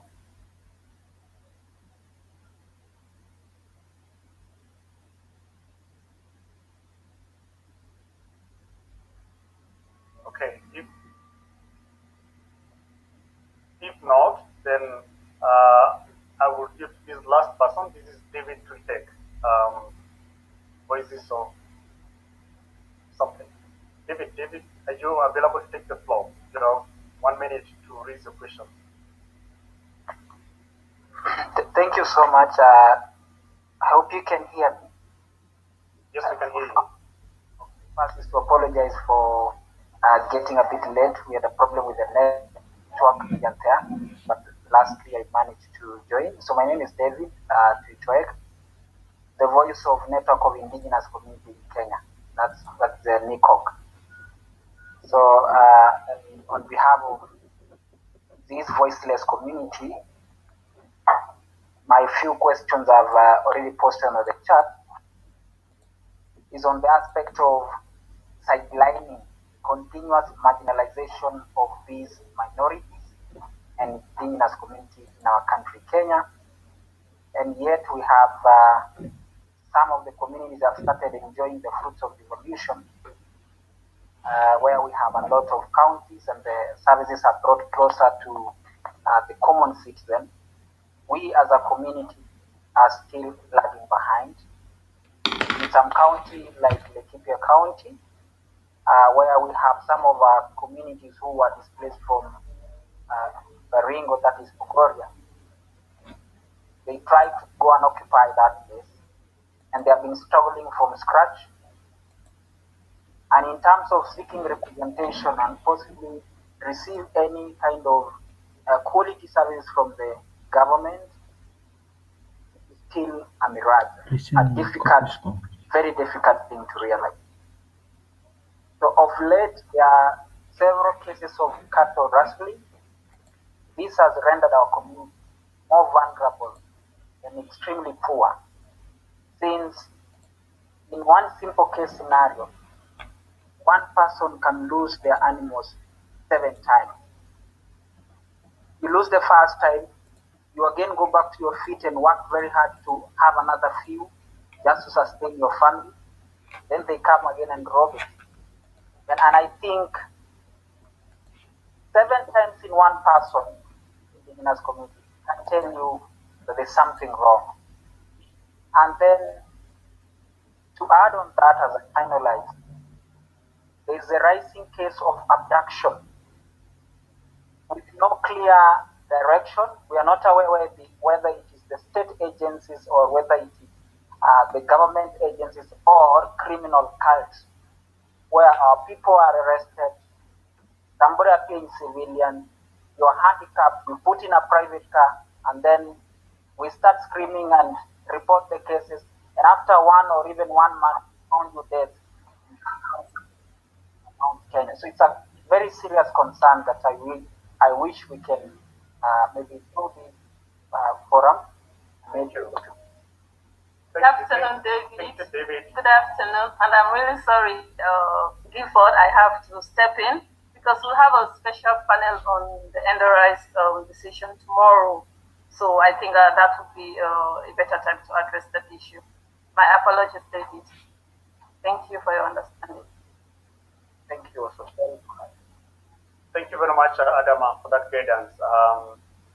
So then that question can wait until tomorrow's session. So since I saw hands of a few of the panelists, I'll give them just 1 minute each. That means 60 seconds, to be very precise. Starting with Madame Maximilian, 60 seconds, to give your parting shot as we close. Then we will go according to the order in which they presented. Madame Maximilian, you have got 60 seconds. Make some closing remarks or parting shot. Merci. Vraiment, sur 5 secondes, je voudrais féliciter. I would like to commend the organizers of this session once again. And we have clearly seen that Africa in general has been facing a lot of challenges. Firstly, to combat COVID, which has affected the populations very seriously. Yes, the mic is open. There's some mics that are open. So we have challenges because of the restriction of civic space, as well as in terms of construction of democratic institutions. And we see that these challenges are extending to all regions now. So we need to be united so that we are in a synergy of action in order to pool our resources and express greater solidarity, especially when we are faced with countries which do not observe the African Charter on Human and People's Rights. The issue of human rights defenders is absolutely crucial, and I really appreciated what Melanie mentioned. I'd like to add that no country in Central Africa has adopted the law to protect human rights defenders. So it's absolutely urgent for us to put all our energies together to make sure that DRC and CAR, who have shown some form of political will, we should try and encourage them to pass these laws. Mr. Moderator, I thank you and I commend you for the way in which you have steered this meeting in spite of the lack of time. Thank you. Thank you very much, Madame Maximilian. Madame Awar Tacheza, you've got 60 minutes to make some parting shot. 60 seconds. Thank you, moderator. So I believe we've all seen an illustration of a gap in the inclusivity and different civil society in the region based on the comments that we have received. So it's important to strive for unified efforts towards addressing the violations against marginalized communities. We've taken note of the concerns raised by some of the participants, and we'll work on coming together with the different coalitions and rights groups in the region to strategize on how to address this. We again call on the different states within the region to adhere to the African Charter on Human and People's Rights and protect human rights defenders in the region. I'd also like to take this opportunity to once again thank the NGO Forum Committee for putting together this forum and to our moderator for guiding us through this session. Thank you. Thank you, Madam Mauda. Mr. Maji, you have the floor. Thank you so much, moderator. I think we have, this day we have very full-fledged report from different regional focal points. I think the north is not far away from the south and the east and the west and the central. I will emphasis on three things. One, as the chairperson of the African Commission has insisted that the countries in Africa should implement the Resolution 449 in line with post-COVID-19. Second, we urge African countries to stop counter-terrorism laws to stop human rights defenders, and also countries should stop targeting bloggers, journalists, human rights defenders in their interaction with the different issues. I thank you very much. Thank you very much, Mr. Naji. And now we go to Madame Kathy from Southern Africa. Okay, thank you, sir. Thank you so much to the chairperson, the chairperson of the African Commission on Human and People's Rights, the panelists, and everyone who joined. And as we are the civil society organization, as citizens, we are the voices for the voiceless. There's different human rights defenders who have been silent. So no one will advocate for them if we do not stand and scream on their behalf. And we should also remind the SADC leaders of their responsibility to address the human rights crisis, which is unfolding across the region, including by allowing people to freely exercise their human rights and strengthening protections for women and children. If they fail to take steps to protect the most vulnerable, they will be betraying the African Charter obligation to respect, protect, promote, and fulfill human rights of everyone. And as we commemorate the AU theme on art, culture, and heritage, this is a time to reflect back and ensure that we promote freedom and human rights, as these are the fundamental principles, and it's our heritage which we do not have to allow for it to be targeted. Thank you. Thank you, Kathy. Madame Melanie.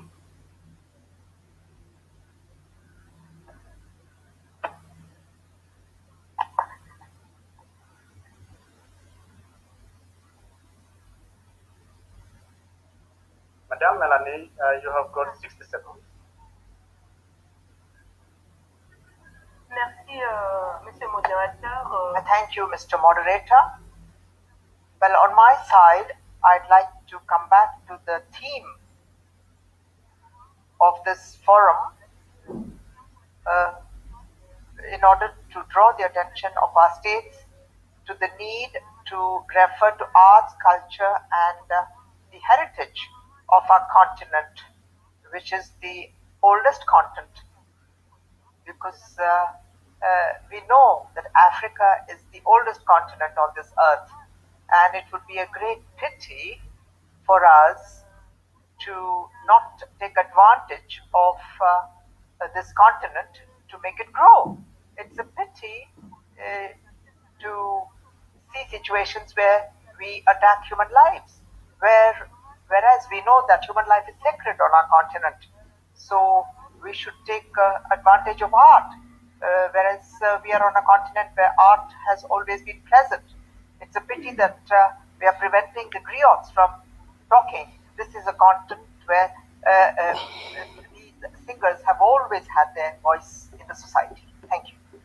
Thank you, Madame Melanie. Mr. Emilio Manuel, 1 minute.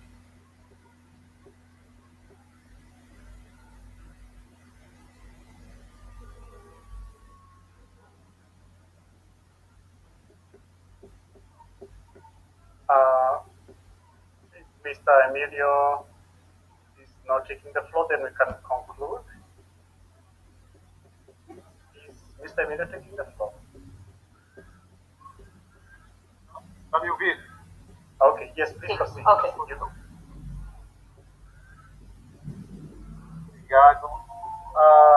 Thank you very much.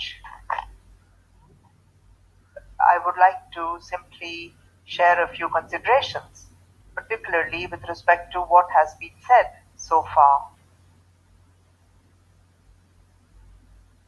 Sorry, his voice is frozen. Yes, increasingly, there's a need to show our solidarity with human rights defenders, particularly journalists, community leaders, who are subject to very unfair trials. And at the continental level, we must make our voices heard. We have several networks in place to protect human rights defenders. And all this should be consolidated further, and we should look at the specific cases which occur in every country. This is what I wanted to tell you right now. Thank you. Thank you very much, panelists. That marks the end of this panel session and the plenary. Can we remember to send all your presentations to Adama, and I believe they will be able to circulate to all the participants, including those who've been asking for them. I would now like to hand over to Adama. My apologies, we were not able to hack 1 hour, but we made slightly more than 1.5 hours. So over to you, Adama. Thank you for this opportunity. Thank you very much, Guilford, for facilitating that session. Well, actually, we're supposed to take a 5-10 minutes break, but at the rate at which things are going, and also considering that we still have a large number of participants online, I would like to kindly propose that we take the last panel, then we'll close for today. Otherwise, we might lose some participants, and it's important, that we all stay together because some very important issues are being discussed here. So, ladies and gentlemen, kindly allow me to invite Madam Maximilian, who will be moderating that session. The panelists would be Mr. Alain Kombo, Ms. Lucy Boala, Mr. Abdullah Kani, and Mr. Joseph Bikanda. The session would be in relation to the impact of COVID-19 on elections in Africa, considering that during the pandemic this year, there have been a couple of elections in a couple of African countries, and it's important for us especially for those that have not been engaged in the process, to have information on what has been going on during those elections and what lessons there are to learn as we move forward. So without wasting much time, kindly allow me to invite Madam Maximilian to moderate that session. Please, Madam Maximilian, if you are online, kindly take the floor. In terms of the timing, we're supposed to actually break at 1 p.m., but it's almost 1:15 now from my end here, and I'll kindly like to indulge the interpreters to kindly bear with us. I'm sure we'll get into their time, 10-15 minutes, please. So kindly bear with us. Thank you for your kind understanding. Madam Maximilian, you have the floor, please. Thank you. Merci beaucoup, Adama. Effectivement, je vais... Thank you, Adama. I will be moderating this session. At the outset, I would like to say that this session will be interactive. We will not just listen to the panelists to give us reports which will not be different from what has been already said, but we need to be more practical in order to make it a lively session, so that they can give us their experience as to how they went through elections in their countries where there was COVID-19 at the same time. What are the lessons they learned from that experience, and what are the strong recommendations that we could come up with so that after COVID-19, in the post-COVID-19 situation, we might have more peaceful elections in our respective countries in Africa. We have 1 hour to go, Adama, for this discussion. 1 hour? Yes, at most. At most, 1 hour. not more. Yes. 1 hour. So I will try and make up the lost time. Well, I hope everybody is online. Alain Kombo from ADUC, who is at the same time the coordinator of the coalition of REDAC in Congo-Brazzaville. Good afternoon. If you're online, please come on. Lucy Boala, who's in Central African Republic, and she's also a member of the REDAC coalition in Central African Republic and the member of the board of REDAC. Are you online? Zulaikani who's known to all of us, and Joseph Biganda, who's our boss from the Pan-African Network. I hope all of you are present. So without further ado, each speaker, for the first question I'm going to ask, will have a few minutes. During COVID-19, how did elections take place in our countries? Do you think that COVID has come to further disrupt or exacerbate elections, or on the contrary, has it been beneficial for the elections? Let me start with Alain Combo, and I will give 3 minutes to each one of you. Alain, you have the floor.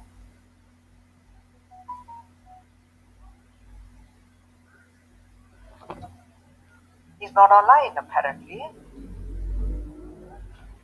No, hello. I don't see him online, but I do see Lucy, Kani, and Joseph. So maybe we can start with those three until he was not right now. Thank you. Yes, we must admit that there are lots of problems of connectivity in Brazzaville. He'll join us later. Lucy, if you're around, can you please speak? You've already heard my question, and so you have 3 minutes. Thank you. Thank you, Madam Chair. I'd like to thank the organizers of this forum.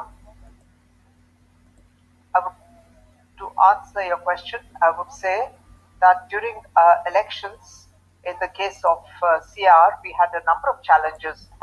Challenges in terms of security, as well as COVID-19 pandemic. In fact, we have seen an increase in the number of COVID cases, and the COVID centers are absolutely full, and this is scary. And as and when you ask other questions, I can give you more information on this matter. For the time being, I'll stop.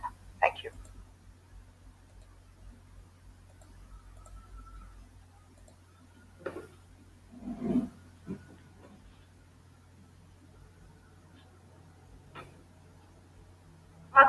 Maxi, you're muted, please. Let me unmute you. Ah oui, excusez-moi. I'm sorry about that. Thank you.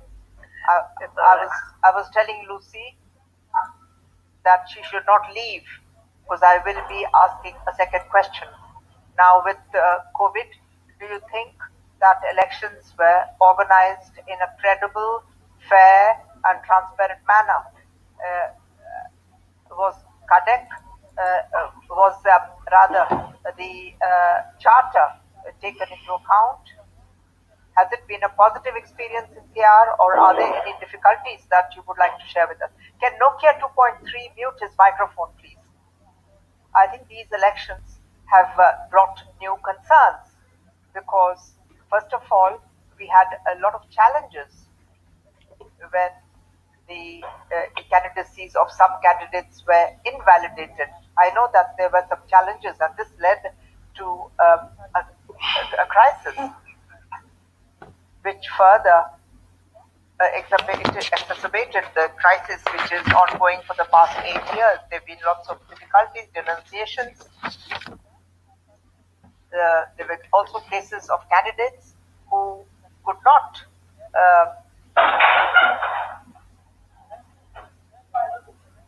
go to towns where they were supposed to stand for elections. Hello, Alan. Can Nokia 2.3 mute the microphone? Lucy, you're no longer connected. Okay, Your mic is muted, Lucy. Yeah, thank you. If your connection is not good, then you can close your video. We've already seen you. Just put your audio on. It will improve your connection. Yes? Well, regarding elections, there were some concerns. We are now in a crisis which is not going to be solved because there's a portion of the population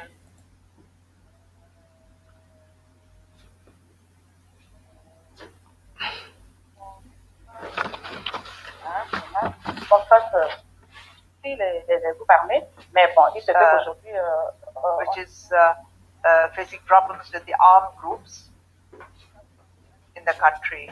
The presence of armed groups is a serious issue. They have weapons and they live among the populations, and they continue to be a threat for the populations with whom they live. Of course, today we have the governmental forces as well as the United Nations forces, along with other allies in the East. When the governmental army advances, the armed forces move away from that area, but we don't know where they go and hide. I'm sorry, her voice is breaking. We contacted.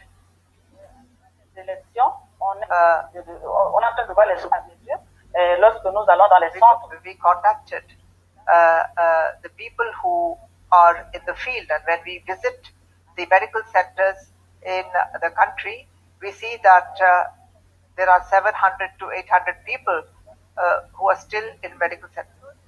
Well, I'm sorry that I think we'll come back to you. I think we can't hear you anymore. I now call on Abdullah Kani. Abdullah, in Niger, we have seen pictures, whereas we thought that West Africa had become a model of democracy, especially in the case of Niger. So what happened during COVID?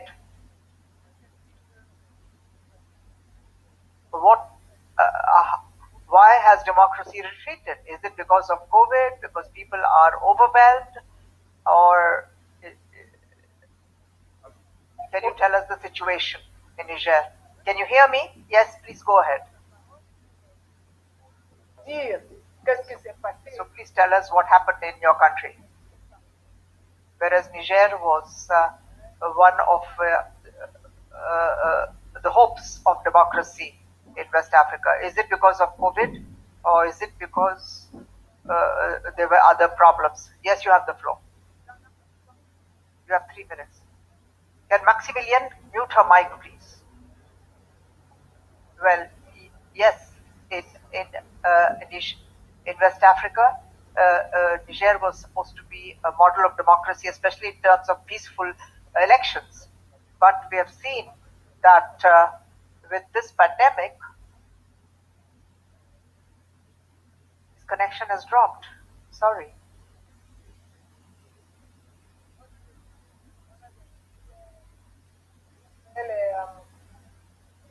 Nous avons des soucis avec des micros. Est-ce que nous... Can you hear me now? Yes, now we can hear you. He's back. I was saying that with Niger was considered to be a country where elections have always been endorsed by everybody. But with the advent of COVID-19 pandemic, we must admit that there were certain measures put in place because of which we faced a lot of problems. First of all, in terms of enrollment of voters, on the biometric electoral roll, we did the registration in the context of COVID-19. And during this pandemic, the government took a number of measures, restrictive measures, including the state of emergency. There is also a lockdown in the capital city of Niamey, and it was also forbidden to meet in groups of more than 50 people. And this, of course, was the reason which affected enrollment in Niamey. We only had 300,000 voters who had enrolled on the rolls. who had registered on the electoral rolls. And in fact, on the eve of the elections, the government adopted a measure prohibiting meetings of more than 50 people,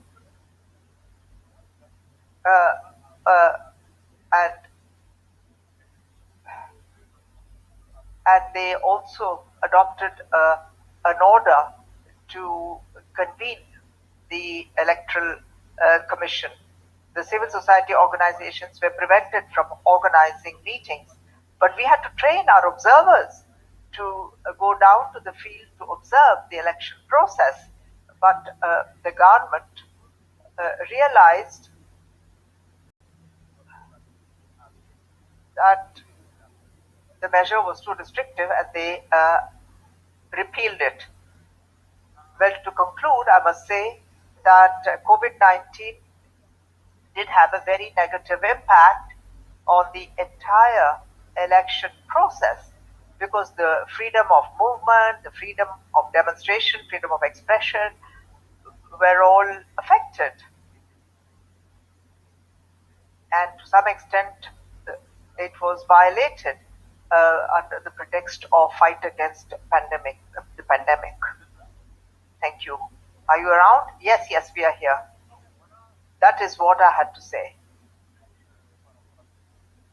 regarding the situation. Thank you very much, Kani. I'll now call on Joseph Bikanda.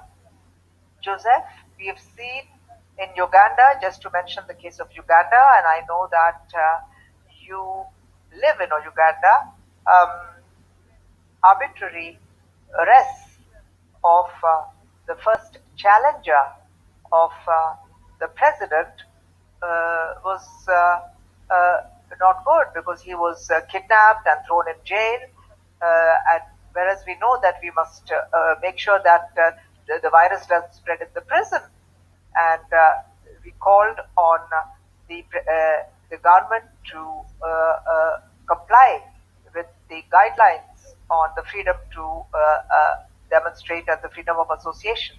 So, in the context of COVID-19, how do you explain such a situation which took place in Uganda? You have 3 minutes.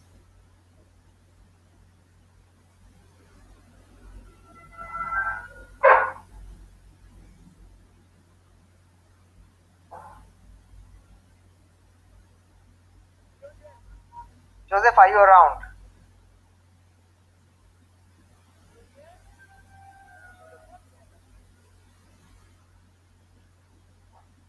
Joseph is online.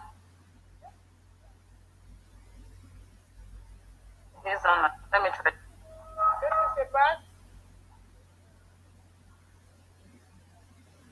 Ok, on va peut-être revenir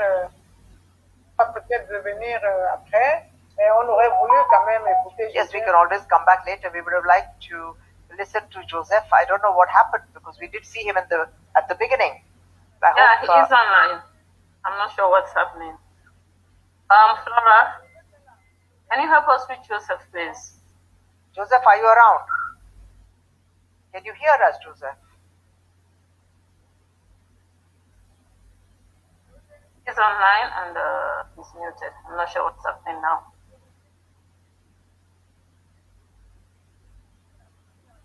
And I'm also come back to Lucy. receiving a signal. I am sorry to interrupt. I'm receiving a signal from one of the interpreters that they really, really need to take a break. Okay. So, no problem. We are taking a break, please. For 5 minutes? Laura, is that okay? 5 minutes. Look now, can we come back in 5 minutes? Sorry? Okay. In 5 minutes or 10? Okay, she said 15. Microphone. My microphone is on. Can you hear me?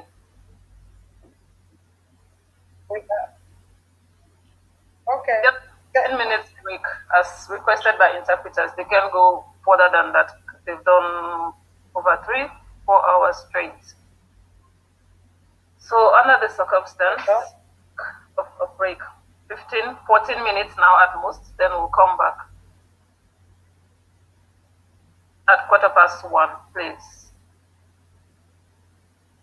Thank you. Enjoy the short break. Please accept my apologies. I was just trying to save time so that once we close for the day, that would be it. But apparently, that's not possible. So we are on break, ladies and gentlemen, for 14 minutes.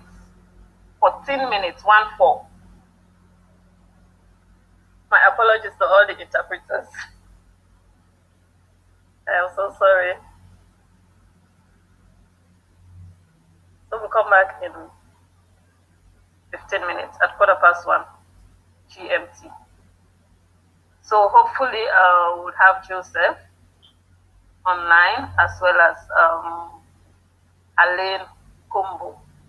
So in the meantime, we'll try to reach them and see what happened to them.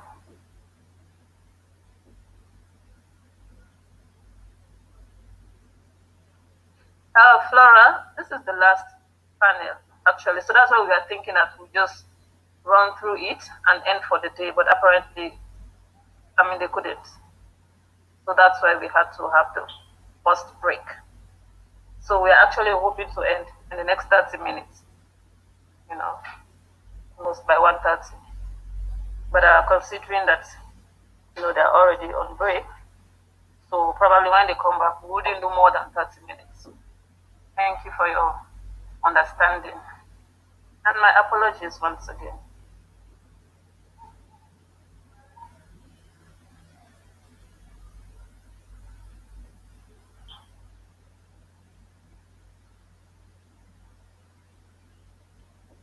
Is Joseph around, please? He was supposed to be on that panel before the break. So if you could kindly let him know that he'll be needed online at 1:15 GMT, please. Thank you.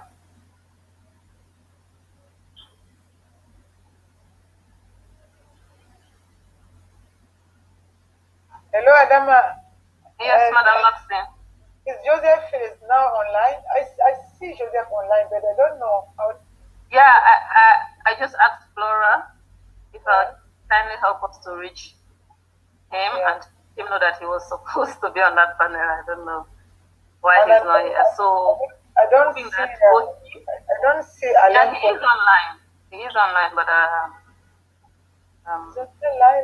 Let me call him. Let me call him in WhatsApp, please. All right. Yeah, please do. I'll also try to reach him from here. And also, Mr. Alain Kumbo. There's a way to also reach him. Yeah, so that once we have all of them online, we wouldn't take too much time to finalize for the day.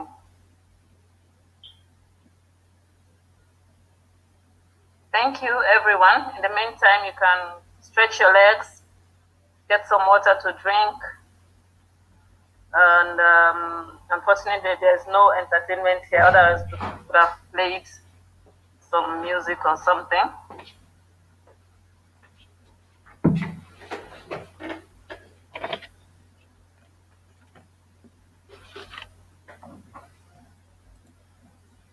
For those that are online, actually, maybe you can open up your microphones and your videos so you can connect, chat with friends in the meantime. So it's not too quiet.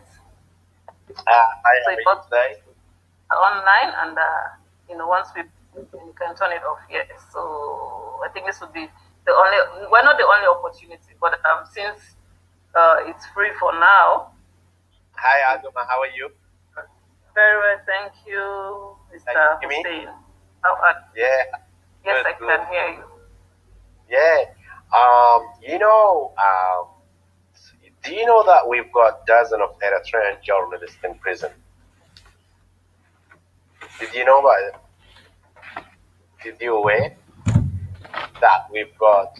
Come again? The line was breaking up. Did you know that we've got over a dozen Eritrean journalists in prisons? Did you aware of that? Am I aware of? Who is in prison? Many Eritrean journalists. Oh, many. Yes. Many Eritrean journalists. Okay. Do you know how many? Do you have a clue a little bit about how many journalists are they in prison?